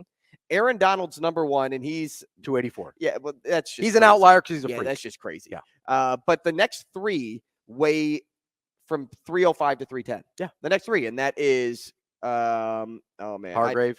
Hargrave's 4, Quinnen Williams is 3, Chris Jones is 2. Yeah. Those are the top 4. Like, that is like the area that people just live in. And so, like, maybe maybe you'll just start seeing the entire group pull a little bit of a Nash Hutmacher here and try to get down in weight versus staying a little bit blown. And I mentioned this to you. I actually think I'm actually really excited of the possibility of seeing him play at like 305 or 310 because there were a bunch. It'll be interesting to see how speedy he is. Yeah, I feel like he is going to be super explosive. And there were a couple of those plays last year where he would make the initial play on the quarterback, but then couldn't close for the sack. And I wonder how many of those, if he's half a step quicker, if he's half a step more explosive, how many of those pressures turn into sacks? How many of those sacks turn into strip sacks? Like there's that next level of athleticism that I think he has. But if he gets bullied, what people will be really critical about what he did this offseason for sure. I don't think he will, because we're not talking about going from 300 to 250, right? Like if he was walking around at 305, lost the 45 pounds and was now down at 260, obviously that's not a weight class. I understand that, but we're just an example here. Like 260, I worry about him getting bullied. At 300, 305, like you said, that's a pretty standard weight, even for an NFL defensive tackle. I think with his athleticism at that weight, he would be a problem. But you're right. And just watching him on the mat too on, was it Saturday? Yeah. Sunday? Saturday. Yeah. His footwork is just incredible. And now that is a huge reason due to his normal position on the football field. Like you have to have incredible footwork as a lineman in order to be successful, but just kind of watching his feet shuffle and never get crossed up and not lose a step in terms of his wrestling ability, but also like his work with his hands and how he kind of like stays within his opponent rather than trying to go too wide. He's staying in more of a like your shuck. It's like a real efficient movement, like just close quarters. And everything is so particular. Just seeing the transition from what he's learned over the years as a college football player to the college wrestling mat, not wrestling for however many years. That's just kudos to his training and his instincts. And so all of those things factor in too, for sure. And it's not just the weight thing, which is why, as I sit here and kind of like talk myself out of you're like just processing the weight. I don't want to call it an argument because I'm not really arguing that he should be more than he is, but just that conversation, that weight conversation, it makes a lot of sense. The direction he's going. I think an explosive 305 Nash Hutmacher, that is a problematic polar bear for Big Ten offenses moving forward, I think. But like you said, if it doesn't go the way we want it to, people are definitely going to point to his offseason. Everybody points to that. But look, Ty Robinson's 310. Right, that's what I mean. And I think a little bit leaner Nash Hutmacher is going to be a wrecking ball. We are still going to effort DB. Still not sure where he's going there, but if not, we will continue. We got plenty to talk about here on a Monday on Hurrdat Sports Radio. Wrapping up hour number 2 here on Hurrdat Sports Radio. We are live on AM 590 ESPN Omaha, ESPN Tri-Cities. We're live on Twitter, Facebook, and YouTube. And we are brought to you by our friends at the NDOT Highway Safety Office. Remember, especially when you've got bad weather like this out, hands on the wheel, eyes and focus straight ahead. As the driver, you have one job, and that is to drive, especially when we've got some inclement weather like we've got heading our way over the next couple days. Make sure you are focused. This message from the NDOT Highway Safety Office. I'm seeing some flakes, Ravi. I know. We're getting to that 9 o'clock hour. I told Shane, I was like, man, once we're done with the show, we're unplugging. Everybody gets out of here trying to get on the road before there's too much snow out there. But it kind of reminds me, we were kind of texting about this yesterday, and as I'm going through my Twitter feed, I see, I follow some, because we cover high school sports. I follow some school administrators and school accounts and stuff like that. And I saw on one of the district's account, I don't remember which one. I'm not trying to avoid putting somebody on blast. I just don't remember. They said, okay, tomorrow, instead of saying, tomorrow's a snow day, right? Remember when you were a kid, you're watching TV, you're looking at the ticker. Well, you had to wake up. Like as a kid, we had to wake up in the morning and hope that school was canceled. So we would love it when it was the best ever when they would cancel the night before, right? Which wasn't very often, especially then. They try and do it a little bit better now so you don't have to worry about scrambling in the morning. But, man, when you would get it the night before, it would be iconic. But I remember listening on the radio when I was really young, when I was like first starting school. We'd turn the radio on, they'd go through the cancellations, and you're waiting in alphabetical order. And you're like, okay, come on. It's like, all right, Millard's coming. You hate that your school starts with W. You're like, Millard's coming up. They go Meade, and then they skip over Millard. You're like, oh, no. But here's my question. So I'm scrolling on Twitter yesterday. And That's the biggest disappointment as a child. Oh, yeah, when they skip over your letter, and you're like, maybe they just missed it. I don't know if there is a more disappointing moment in my entire childhood than watching the ticker on Fox 2 News, or as Chris Renier in St. Louis says, Fox 2 News. Seeing the grade school I went to was Holy Infant, and you get like all of like the public schools in my area, because I went to a Catholic, like a small Catholic school.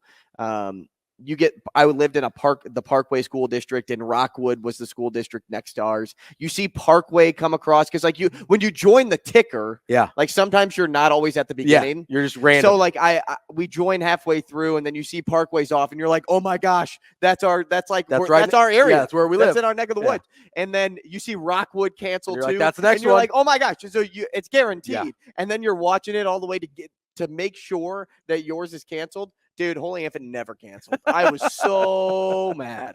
Never. It took, gosh, I think it took parents complaining at one point. Really? Because there were no school buses, and that's why public school closes.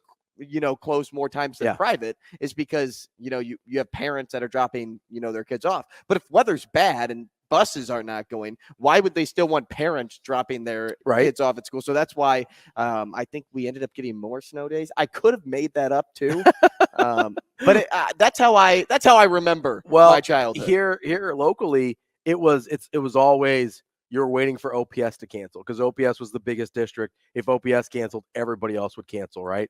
And so everybody was rooting for OPS to cancel and just like looking for the tickle. It's like week 18 of the NFL when you need another team to win, so you're in the playoffs. Exactly. So you're rooting for like the Titans yesterday against the Jags. You're like, okay, we need this to happen and get this, and so you're locked in. You're looking at OPS. But I'm scrolling through Twitter yesterday, and I saw, instead of a school cancellation, which a lot of them go out on Twitter now, they still do the ticker, but either there's like a hotline I think you can call now. There's the Twitter feeds where they announce it out there. But instead of saying, hey, it's a snow day, I saw tomorrow is a virtual learning day. And I thought to myself, did COVID cancel the snow day? Because they got so used to the distance learning and the virtual learning days. I think I think COVID may have put an end to the snow day in public schools. And I gotta say, I'm a little heartbroken for the children out there. You don't hear that from me often, because as you know, I feel that kids are a tough hang. But my heart goes out to the little kiddos that are, in their little virtual learning session, instead of out there on the hills with their sleds and their, sometimes we'd get a little creative with our sledding apparatus. We used to use like pool inner tubes. Those things would fly because they're so light. They'd pop a lot, which is not great, but they flew. The best ones are like lake tubes. Yes, like they're a little thicker. Yeah, the tubing for I guess for tubing. Tubing on the lake. The tubing for tubing. Right. Is that what those are called? Just tubes? Yeah, I think they're inner tubes is what they're called. Right. So the tubes for tubing. Yeah, because it's where they get it from. It's the inner tube of a tire.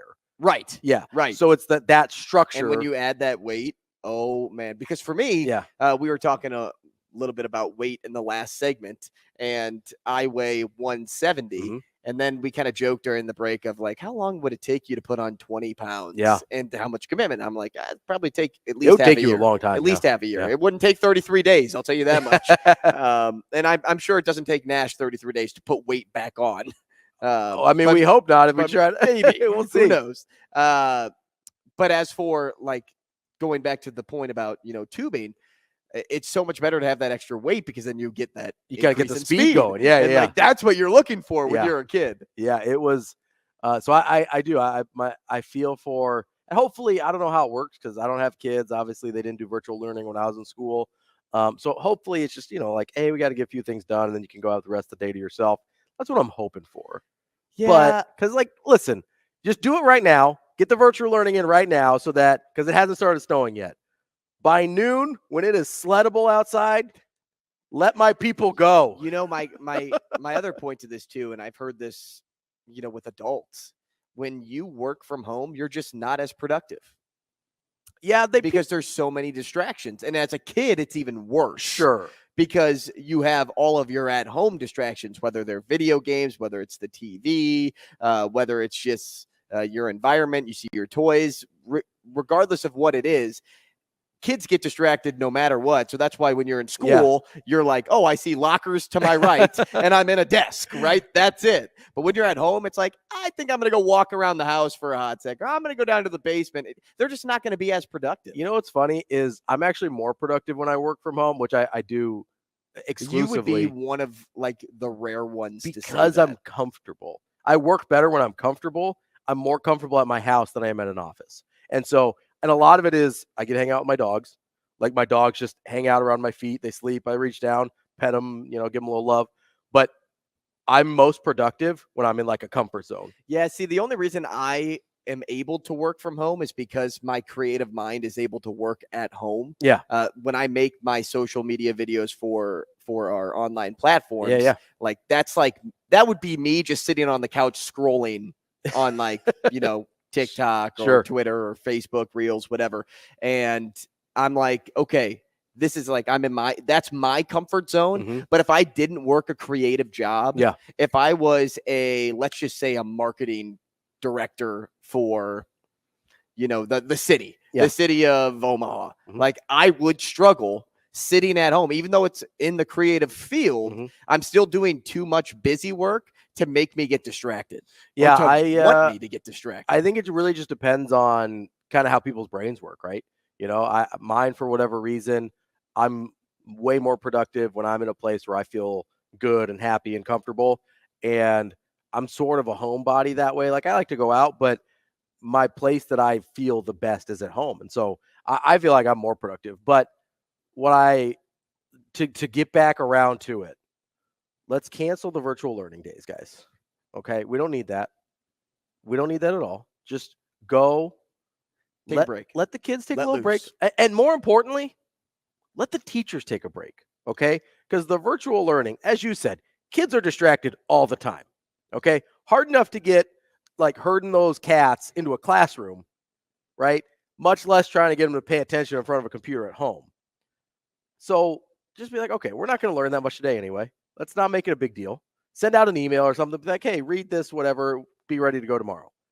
But let the teachers chill for a day. All right. That's what I'm really about. And how chill is a teacher's day anyway on a day off? Because they're probably just grading. They're catching up on grading tests. But you don't have papers, to deal with, but then you don't have to create a lesson plan. You don't have to create a lesson plan. You don't have to be like, hey, little Jimmy, could you pay attention on your Zoom call here? Or, hey, could you mute your mic? Your little brother's in the background crying, or I can hear your dad on a sales call. Could you mute yourself? It's too much to deal with. We don't have to do that anymore.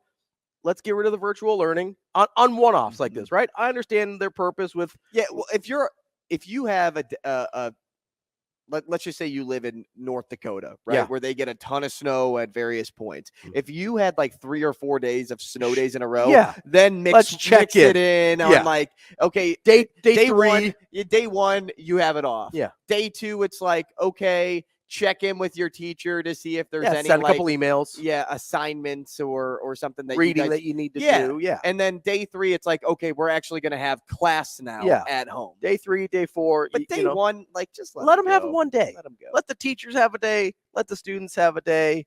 And, let them go sledding. That was the best part of a snow day, was going sledding. That was the best part. The best part of our show coming up next still, we have the last hour. We're going to get deep into the National College Football Championship tonight. We're going to get some previews with Matt Hladik. We're also going to do some prop challenge with our friends from Warhorse All that coming up in the final hour here on Hurrdat Sports Radio. Kicking off hour number 3 here on Hurrdat Sports Radio. I'm Ravi, Lulla, Andrew Rogers here with me. We're on AM 590 ESPN Omaha, ESPN Tri-Cities, and KFOR in Lincoln for hour number 3. We are brought to you by our friends at Dyer Law. If you've been hurt in a personal injury accident, hopefully that doesn't happen to you today, but the roads might be a little dicey. If something happens, you can count on the Dyer Law team to provide you with a helping hand when you need it. No matter what you're dealing with, call the Dyer Law team at 402-393-7529 or visit dyer.law to chat with trusted professionals about your personal injury claim. That's DYER.law. Joining us now on the Warhorse Sportsbook Hotline is Matt Hladik from thespun.com. Matt, how are you this morning? Hey, I'm doing great, fellas. Always a pleasure to be on when you're talking some ball. Absolutely. We appreciate you joining us here on the day of the national championship game, Michigan and Washington. Matt, let me just start with this. If I had told you this was the matchup at the beginning of the season, what would your response to me have been? Well, I wouldn't have been surprised with Michigan because I thought that Michigan was, was coming into the season, was going to be in the playoff again. And I thought that this might have been like their year to really capitalize, because it would have been tough for Georgia to three-peat. Alabama seemed to be a little bit down because of the quarterback situation coming into the year. And looking elsewhere around the country, Texas was unproven, and, the Pac-12, there wasn't a clear consensus favorite coming out of there. So Michigan wouldn't surprise me. Washington, maybe a little bit, because I have to admit, going into the year, I was a little I thought Washington was a top 10 team, probably. I thought they were very good. But I thought I was a little higher on USC and Oregon in the Pac-12. I thought that, with Caleb Williams and the season that USC was coming off of, and then I thought Oregon was a little bit further along, even though Washington had a great season in 2022 as well. So I would not have expected them to be here on this Monday night, I have to admit. Hey, Matt, as I sit here and assess both teams, Michigan has the defense, the elite defense. And then you look at Washington and they have the high-powered offense. With everything you know about both teams and what they can offer, which side of the coin would you rather have in this matchup? I tell you what, I think, and this is the reason why I give them the advantage to win this game tonight. I would take Michigan because of the physicality up front on both sides of the ball and the ability to run, and I think keep that explosive Washington offense off the field. This is the best and most explosive passing game Michigan has faced all season. Marvin Harrison Jr. is as good, if not better, than Rome Odunze and Jalen Polk, obviously. But Colin Cord was not throwing the ball and having a season the way Michael Penix Jr. is. So this is the most explosive downfield passing game that Michigan will have faced. But I would take Michigan because I think games are more than likely won up front, and I think they'll be able to control the clock enough offensively where they're not overly reliant on throwing the ball and having J.J. McCarthy make a ton of plays. And they'll also be able to get some pressure on Michael Penix Jr., whose pocket movement, pocket presence is very good, but he's not the most mobile guy. So I think that's how they'll be able to slow Washington down just enough to win. Matt, how much do you consider, because, I think a lot of people are thinking the same way you are with the physicality of Michigan, especially up front on that defensive line. But every time we've kind of had that narrative about Washington, whether it be against Oregon, either time, whether it be against Texas and their really highly touted defensive line as well, Washington has answered the bell with their offensive line that was named the best in the country this year. I guess at what point do you just kind of have to throw your hands up and be like, maybe Michigan is as physical, it just doesn't look the way that we think it does? Yeah, I will say this. Washington has handled every single challenge that's been thrown at them, even when the experts in Vegas haven't really thought they'd be capable. keep in mind, this team, after beating Oregon in the regular season, was still a sizable underdog to them in the Pac-12 title game. And they handled that game. Texas was favored against them in the Sugar Bowl. So this is not something that they are not used to and functioning again. And listen, you might have hinted at what, Kalen DeBear's message is to his team. He might be saying to them, hey, listen, this is just another game where we're being doubted. We are being looked at as a team that is lacking up front. We're looking at it as a team that, doesn't have the ingredients to beat the favorite. And, that could work for Washington. I mean, it's worked for them thus far, and that's why you can't discount them tonight. As I kind of like have watched both of these teams play all season, Matt, you had said it right at the very beginning that Michigan was kind of like that team that everybody knew about, or at least could consider to be a national title contender. And then you had Washington kind of off the beaten path. But is it as simple as – I was looking at the top 100 players in college football, so here's where my question's going. You look at what Washington has, okay, and they have Penix, Odunze, and Johnson. Penix is number 2. Odunze is number 7 in college football. But when you look at Michigan, they kind of have guys like all over the place in the top 100. They have a linebacker, they have a tackle, they have an offensive lineman, they have, of course, the quarterback, they have Blake Corum.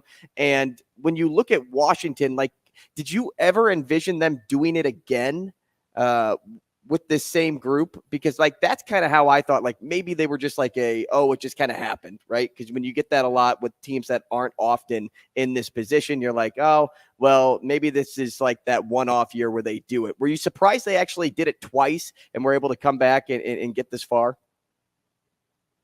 A little bit. I think that might be, goes back to what you first asked me about if I expect them to be here at this point in the year.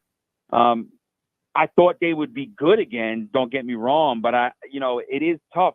I mean, when you look at what they've done, they went 11-2 last year with a bowl win over Texas, and now they're 14.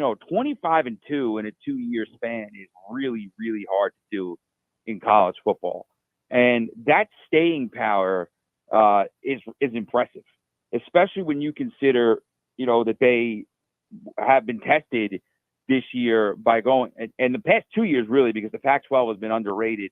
I think the past 2 years, when you look at some of the teams it's churned out, to me, I think what makes them a little bit of an outlier, besides coaching and besides things like, and maybe some guys being underrated that they were able to capitalize on throughout the roster, I think that they have, with Michael Penix Jr., a guy who has a veteran in every sense of the word, quarterback who's been around college football forever.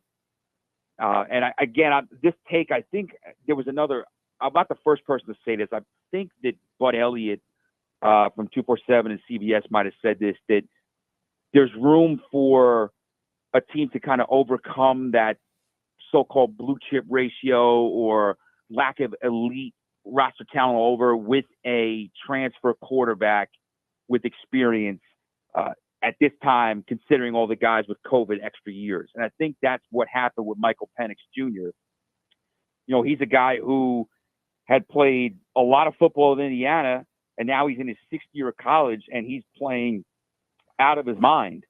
And I think that is what has enabled Washington to have that staying power when maybe they weren't expected to, because they've had a quarterback who is, 23 years old, going to be 24 later this year with all that experience.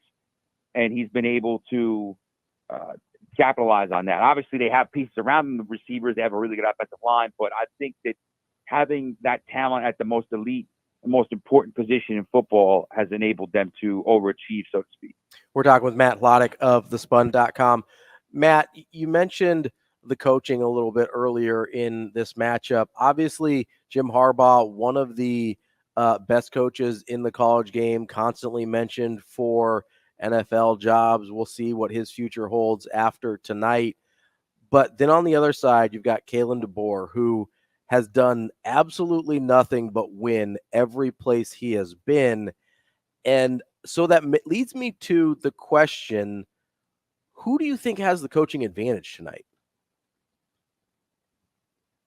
I know it sounds kind of cliche, but I don't really know. And I think I said DeBoer. I meant to say DeBoer. I'm sorry before, but I think they both are really good at what they do, and they really have established an identity for their team. Washington, they're good up front. They have an explosive offense, and it's not just Kalen DeBoer, but Ryan Grubb also as the offensive coordinator has done a tremendous job. Jim Harbaugh has been able to make tweaks and changes to his philosophies over the years at Michigan that I think have enabled them to go from kind of being that team that people think underachieves or did underachieve to really being elite. But when you look at what they have, he's always going to be physical up front. They're always going to have a strong run game. Defense is always going to be a priority, whether it was with Mike McDonald or now it's with Jesse Minter. I think Sherrone Moore's done a great job as a coordinator this year. Not just when he had to fill in as the head coach, but also with play calling. I think that it showed in the Rose Bowl. I don't know if there is a coaching advantage in terms of, well, one guy's really that much better X and O's, or one guy's really built his program that much more than the other. I think it's kind of just a little bit about both guys are really good at what they've done and have built the programs in the image they want. And now it's about who is able to do more on one night on the biggest stage. Matt, you mentioned some of the key assistants, the coordinators, Minter and Moore for Michigan. If Jim Harbaugh were to move on, do you think they'd look internally to just kind of keep the train rolling, sort of the way Notre Dame did with Marcus Freeman? Or do you think they'd look outside and try and bring in a big fish nationally? It's such an interesting question because historically Michigan has been about the Michigan man, and they've tried to fill either from within, with guys like Lloyd Carr, or they've tried to fill with guys who had ties to Michigan, whether it was, Brady Hoke or obviously Jim Harbaugh was the big fish that they tried to land and did land in 2015. It's tough because I think Sherrone Moore and Jesse Minter have earned themselves head coaching consideration, but you're looking at a program that's coming off 3 straight Big Ten titles, 3 straight college football playoff appearances, at the very least a national title game appearance, and possibly a national championship if they win tonight. That's high expectations. And if Harbaugh does leave, Michigan fans will be disappointed, but he's already a legend in their eyes. He's, restored the program. He's won the first national title in a little more than a quarter century. And he'll be good in Ann Arbor forever. But how do you keep that going? Because they're going to want to keep that going. They're going to want to keep up this recent domination of Ohio State. They're going to want to keep up the ability to compete nationally. Obviously, you're not going to win the Big Ten every year. You're not going to win national championships or be in the college football playoff every year. But you want to be able to do it consistently. You don't want to go into the doldrums that they kind of went into under Rich Rodriguez and under Hoke before Jim Harbaugh came. So that's where I think it really becomes a fascinating choice. I could see them promoting internally, and I think, like I said, both those guys have earned the right to get head coaching consideration somewhere this offseason.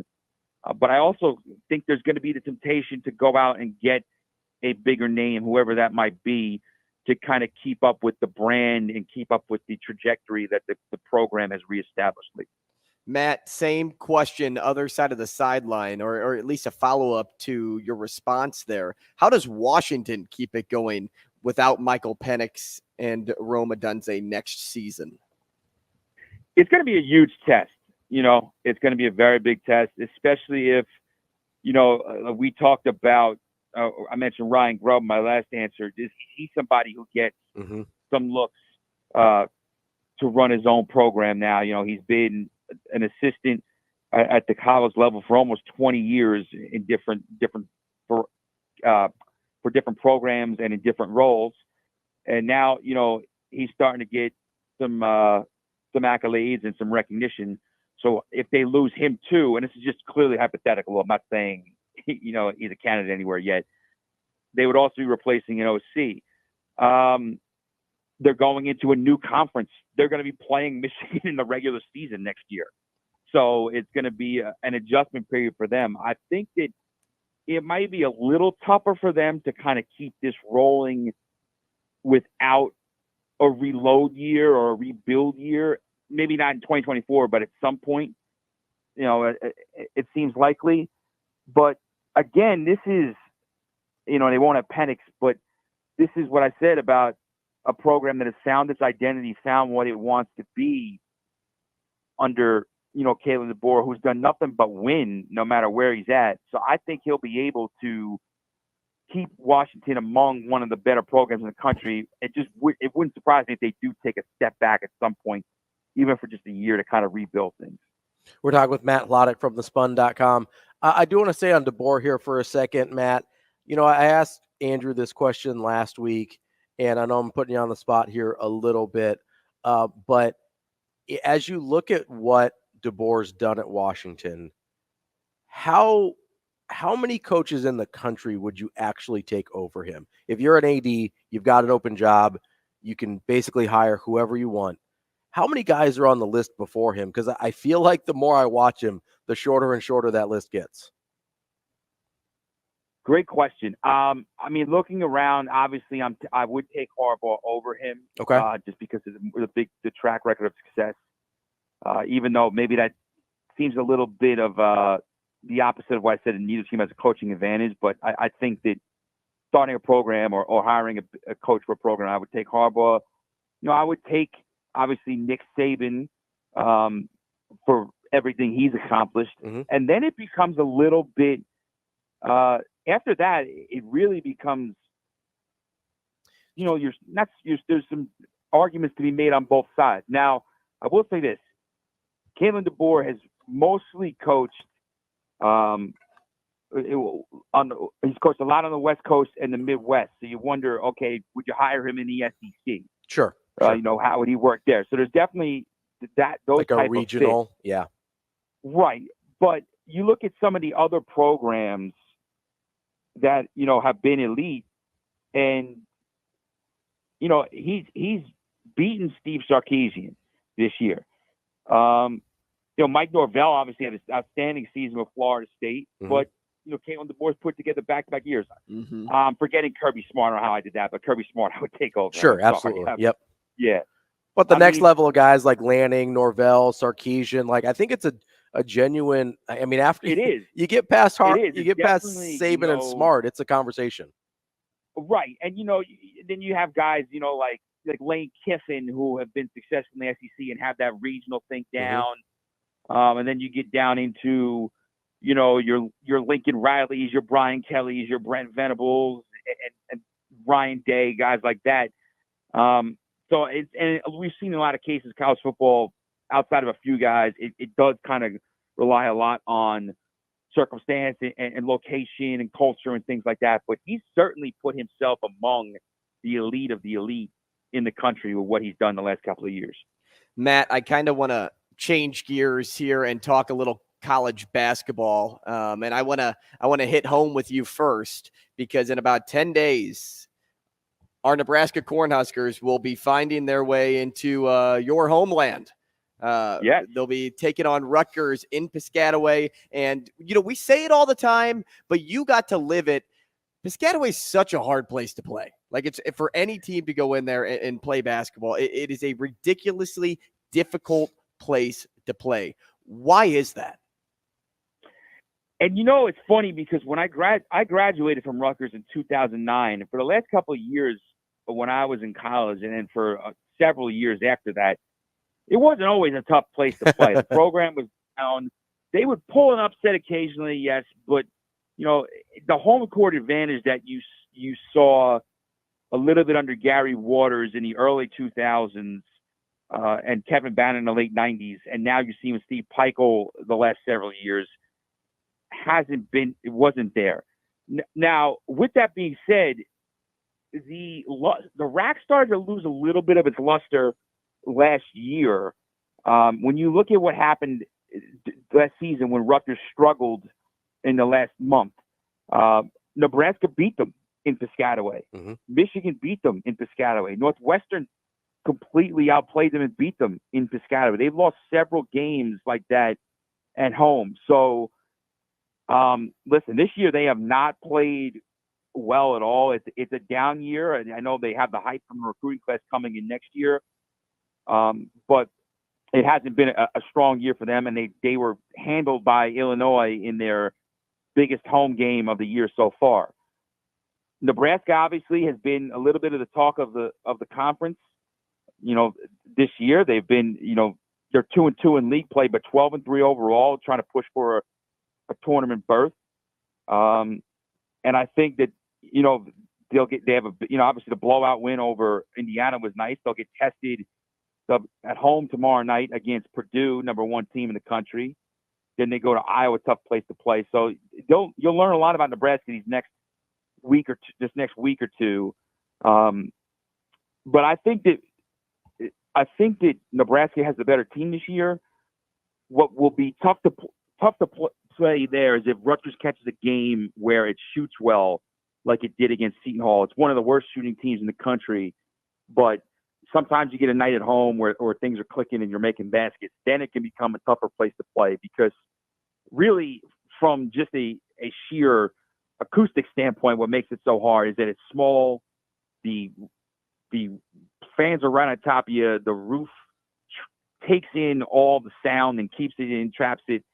So you feel like you're playing just in a maelstrom. That is Matt Hladik from thespun.com. Matt, we appreciate your time and hope you enjoy the national championship game tonight.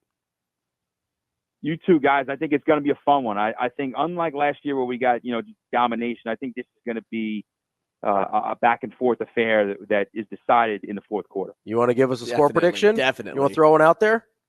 I will go. I'm going with Michigan 28, Washington 24. There we go. That's Matt Hladik from thespun.com. He's got Michigan with the win, but not the cover. Very important there. Because good teams win and great teams cover. Great teams cover. Yes, they do. Matt, we appreciate your time. We'll catch up again soon. Anytime, fellas. Thanks, man. That's Matt Hladik from thespun.com. We're going to give our picks and previews coming up next here. Really interesting stuff there from Matt on the national championship game. I'm fascinated. I know we asked a lot of questions about the coaches and the coaching matchups, but that to me is one of the more fascinating storylines here. The rising star of Kalen DeBoer, the established guy of Jim Harbaugh, who may be coaching his last game at Michigan tonight. I don't think that's out of the question. In fact, maybe that's the betting favorite at this point. I don't know. We'll talk more about that next here on Hurrdat Sports Radio.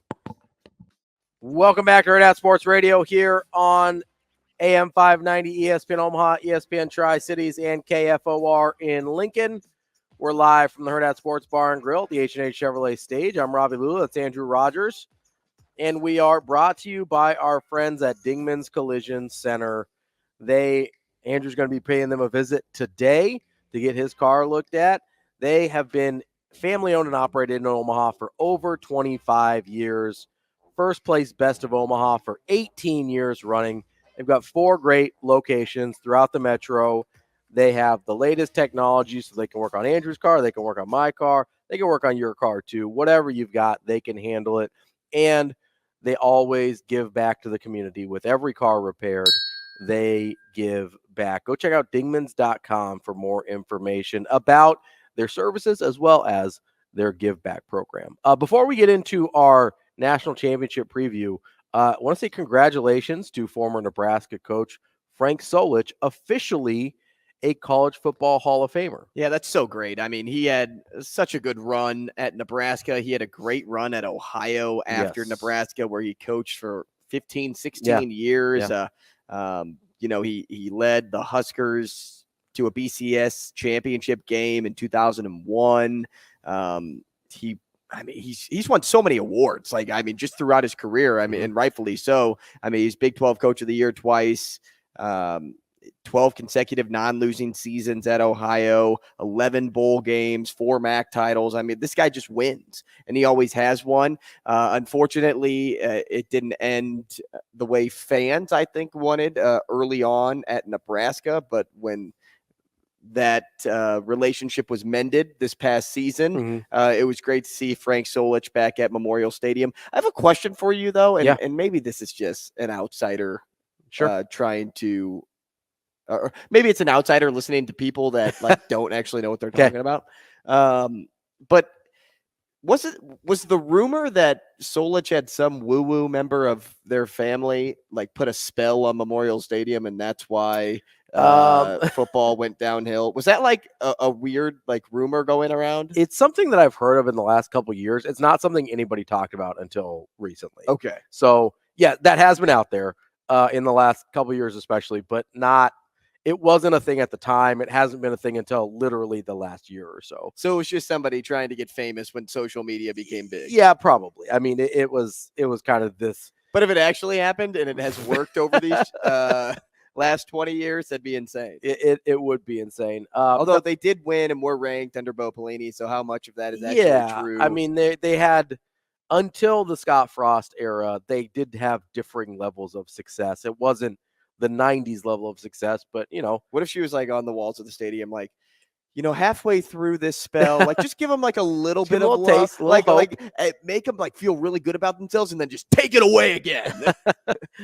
Yeah, I think that's a recent addition to the lore around Frank. But good Solich. On Frank Solich. It's well deserved. And I'm not sure people appreciate how desolate of a program Ohio was when he took over. They had a little bit of a good stretch under Jim Grobe in the late 90s, but Ohio hadn't made a bowl game before Frank Solich since 1968.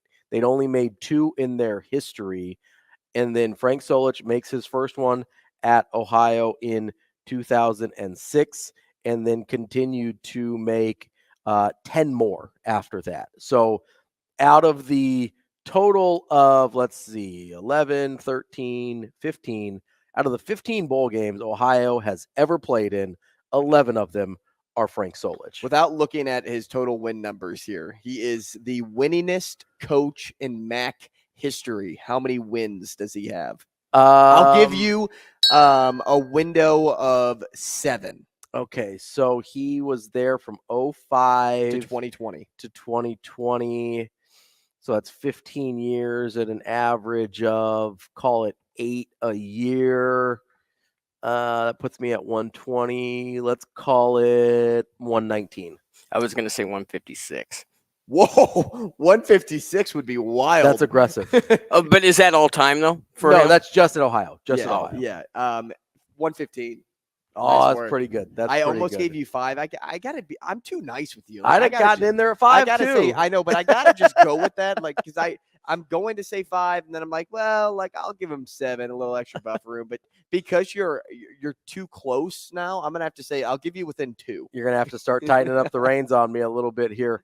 But yeah, congratulations to Frank Solich, part of that College Football Hall of Fame class. Well deserved. And I'm glad that people have. Because it got a little, it wasn't great around here when it ended for Frank Solich, both from the athletic director standpoint, some of the fan base as well.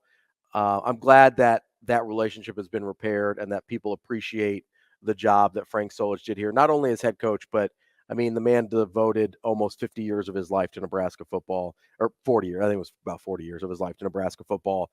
You have to appreciate that. It is impossible to write the history of Nebraska football without Frank Solich in it. So congratulations to Coach Solich there. Wanted to get a little bit of a preview. We've got I want to do some props later with you in our last segment. But because the festival of games is going on with Warhorse right now, which yes. I got my picks validated. You did. I went up there because I had to kind of get the lay of the land so I could share that once the big game rolls around in February. So we'll get to that at 9:45, but let's do our picks here for just winners, and then we will get to our prop challenge for the Festival of Games in the next segment. But Washington and Michigan. You probably got a little bit of a feel for where I'm leaning in our interview with Matt Hladik, but I'm tired of people doubting this team. I mean, we did it against Oregon. We did it against Texas. We're doing it again now against Michigan. This team has answered the bell every single time. They're now 5.5-point dogs, started at 4.5. Obviously, money's been pouring in on Michigan. That's why that number's moving to 5.5. This is a Washington team that has answered every single call. And I disagree with Matt.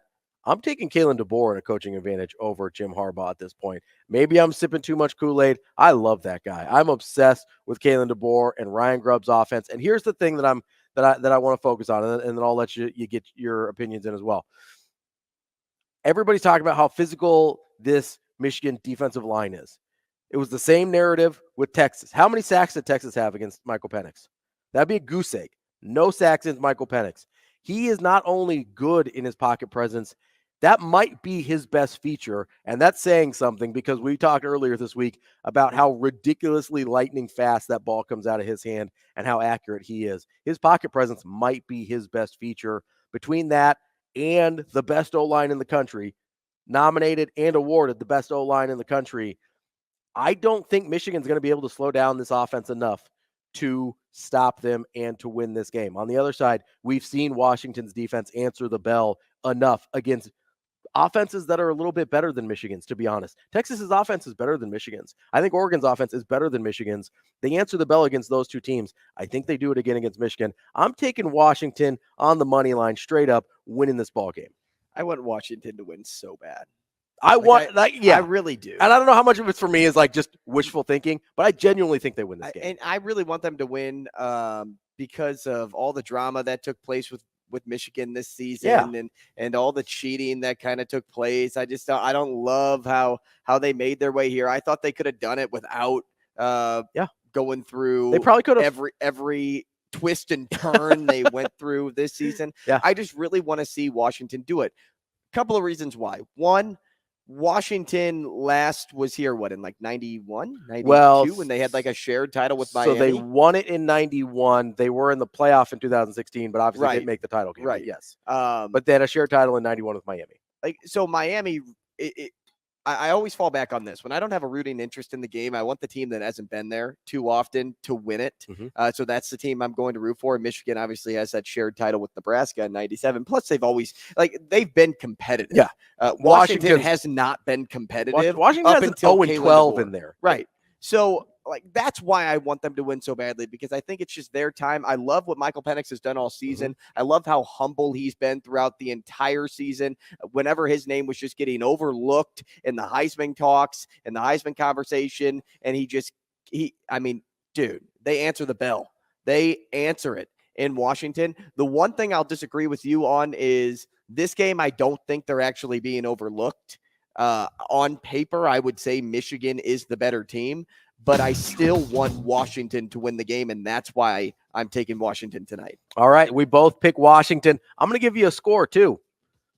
35-31, Washington beats Michigan. That's my final score prediction. Hold on, let me look at my Festival of Game props. How much did I have Michigan losing by? We'll go over that next. We've got some props brought to you by our friends at Warhorse Sportsbook.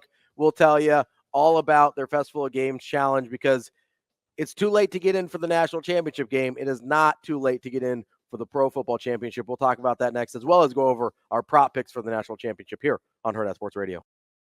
Welcome back to Hurrdat Sports Radio here on AM 590, ESPN Omaha, ESPN Tri-Cities, and KFOR in Lincoln. As we wrap up the show here, we are brought to you by our friends at Warhorse Sportsbook and Casino. It is time to get yourself entries into the Warhorse Festival of Games for the Pro Football Championship, that big game in February. You all know what I'm talking about, to crown the champion of professional football. Here's how it works.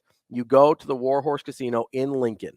That is the only place you can get your entries at this point. If you're a rewards member, you already have free entry into the Festival of Games promotion.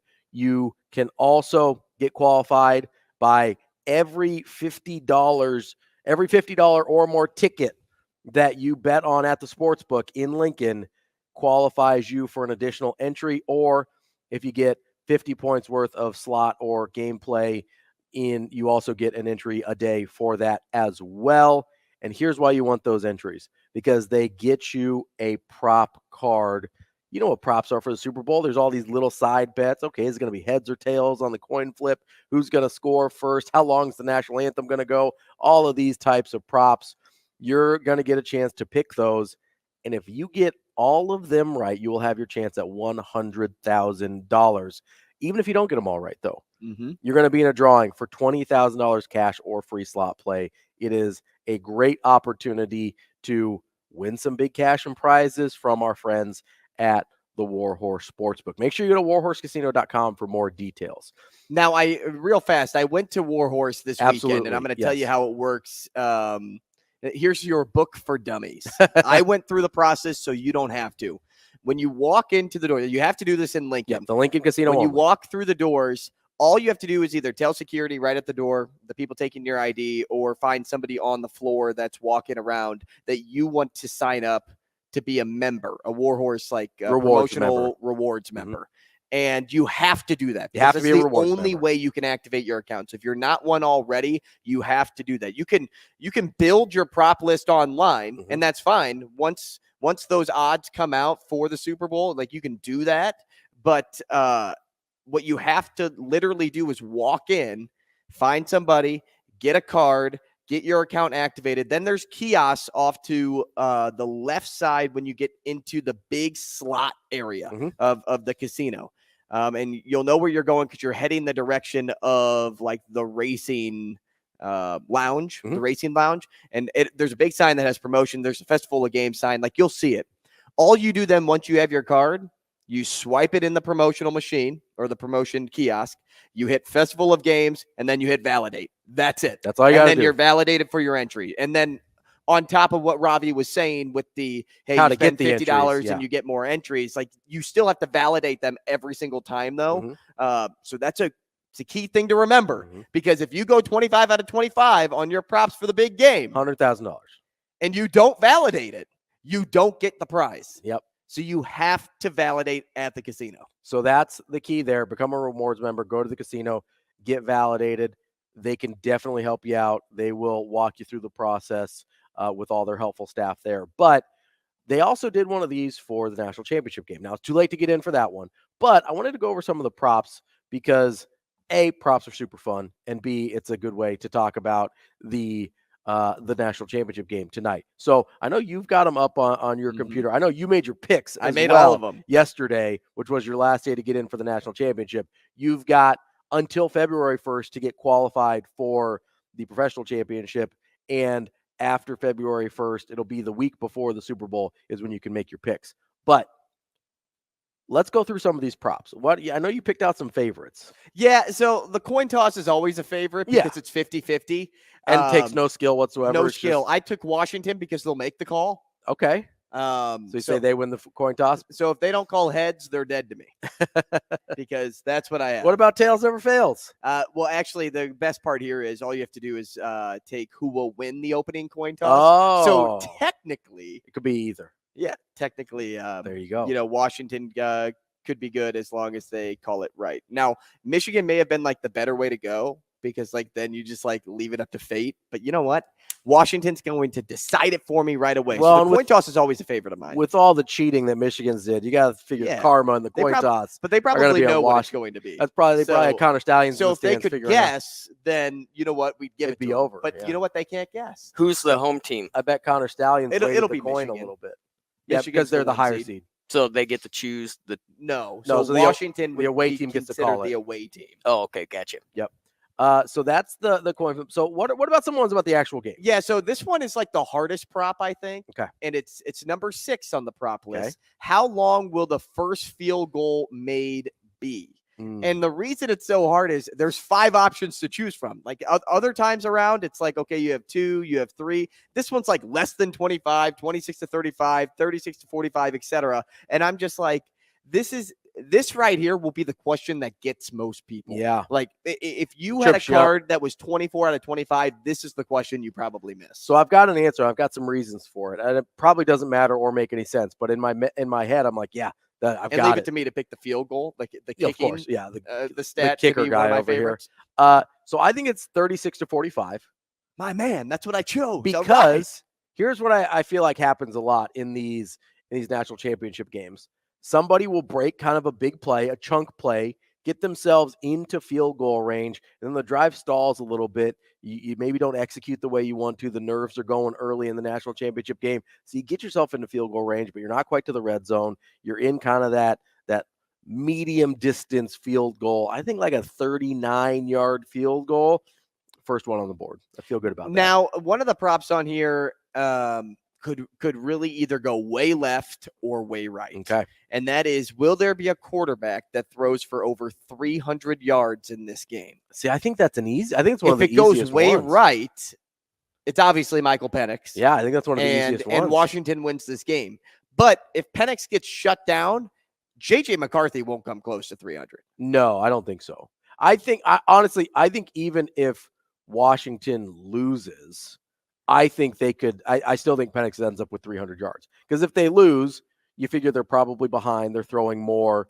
I think Penix ends up with 300 yards pretty much no matter what. There's only, I think, there's 4 games all year out of 14. 10 of his 14 games, he cleared 300 yards. 2 of those, we're pretty sure he was playing with broken ribs. And one of them was a blowout early in the year as well. So I feel pretty good about that number of 300. I think Penix is going way over. He had 430 against Texas. Now, I know Michigan's going to want to control the ball a little bit more, but I don't think they're going to be able to stop him. I go way over. I like that one easy. Really? Yeah. To me, that was, we were talking about in the break, we were kind of talking about like no-brainers. That was your no-brainer? One of them is like, okay, longest touchdown, Washington. Yeah, Washington, easy, for right? sure. Like, if you had to predict, it would be Washington. Huge chunk plays. I feel good about that one. One of my next ones was, Penix is definitely throwing for 300 yards. Okay, now tell me this. Who scores the first touchdown in the game? It's not a prop, but the prop here is, will the jersey number of the player be odd or even? Ooh. So, like, who do you think scores the first touchdown? My guess was Rome. So that's a 1, right? So that's yes. That's so I went odd. with odd. I was kind of going Blake Corum. I think maybe Michigan drives early, and that gives me a even, right? Number 2. That would give you an even. So yeah, I think you take odds, I'll take evens. I don't like that, Ravi, because this is for I'm trying to make money here. I'm not trying to have you beat me. I'm just trying to. This beat makes you. no sense. What other ones do you like? So, and then you asked me as a follow-up coming out of the break. Yeah. Well, I guess going into the break, you said, what's my score prediction? And I said, I'll get to it on the prop list. Yeah. A prop number 14 on the Festival of Games list here is, will the margin of victory be 6 points or more? I said no. So I fall into the category similar to you. If Washington wins this game, it won't be by much. Mm-hmm. I actually think they'll win by 3 points. Mm-hmm. But I'm going to give the final score 38-35. Ooh, okay. So we're in the same neighborhood. I want it to be a high-scoring game, and the only way for a lot of these props to hit is it to be a high-scoring game, is for it to be a high-scoring game. So that's why I'm going that route. My question to you, though, will Michael Penix throw a pick? Ooh. Because he'll be throwing a lot in this game, and Michigan has a really nice defense. We saw J.J. McCarthy open the semifinal game with a pick, and then it got overturned. Yeah, luckily for them. But for the last prop on this list, it's which team will force the first turnover. I chose Michigan. I can just see a point in this game, maybe early on, where Penix is throwing a lot, and he throws a pick, and he just kind of comes off the field like a little bit like defeated, shakes his head a little, and then runs off to the sidelines, and then he just goes off after that. Do you think I'm like in the right neighborhood there, or does Michael Penix just stay perfect all night? I think he could throw a pick. I wouldn't be shocked by that. I mean, he's thrown 9 this year, which is not a huge number, but he throws a lot of like one interception games. I think in 7, if I'm counting right, 7 of his 14 games, he's thrown exactly 1 interception. So that wouldn't shock me at all. If he has more than that, he's only got 1 multi-interception game all year. He had 2 against Arizona State. But I think 1 interception is on the table. I wouldn't be shocked by that at all. He threw 1 against Oregon. That would not be surprising to me.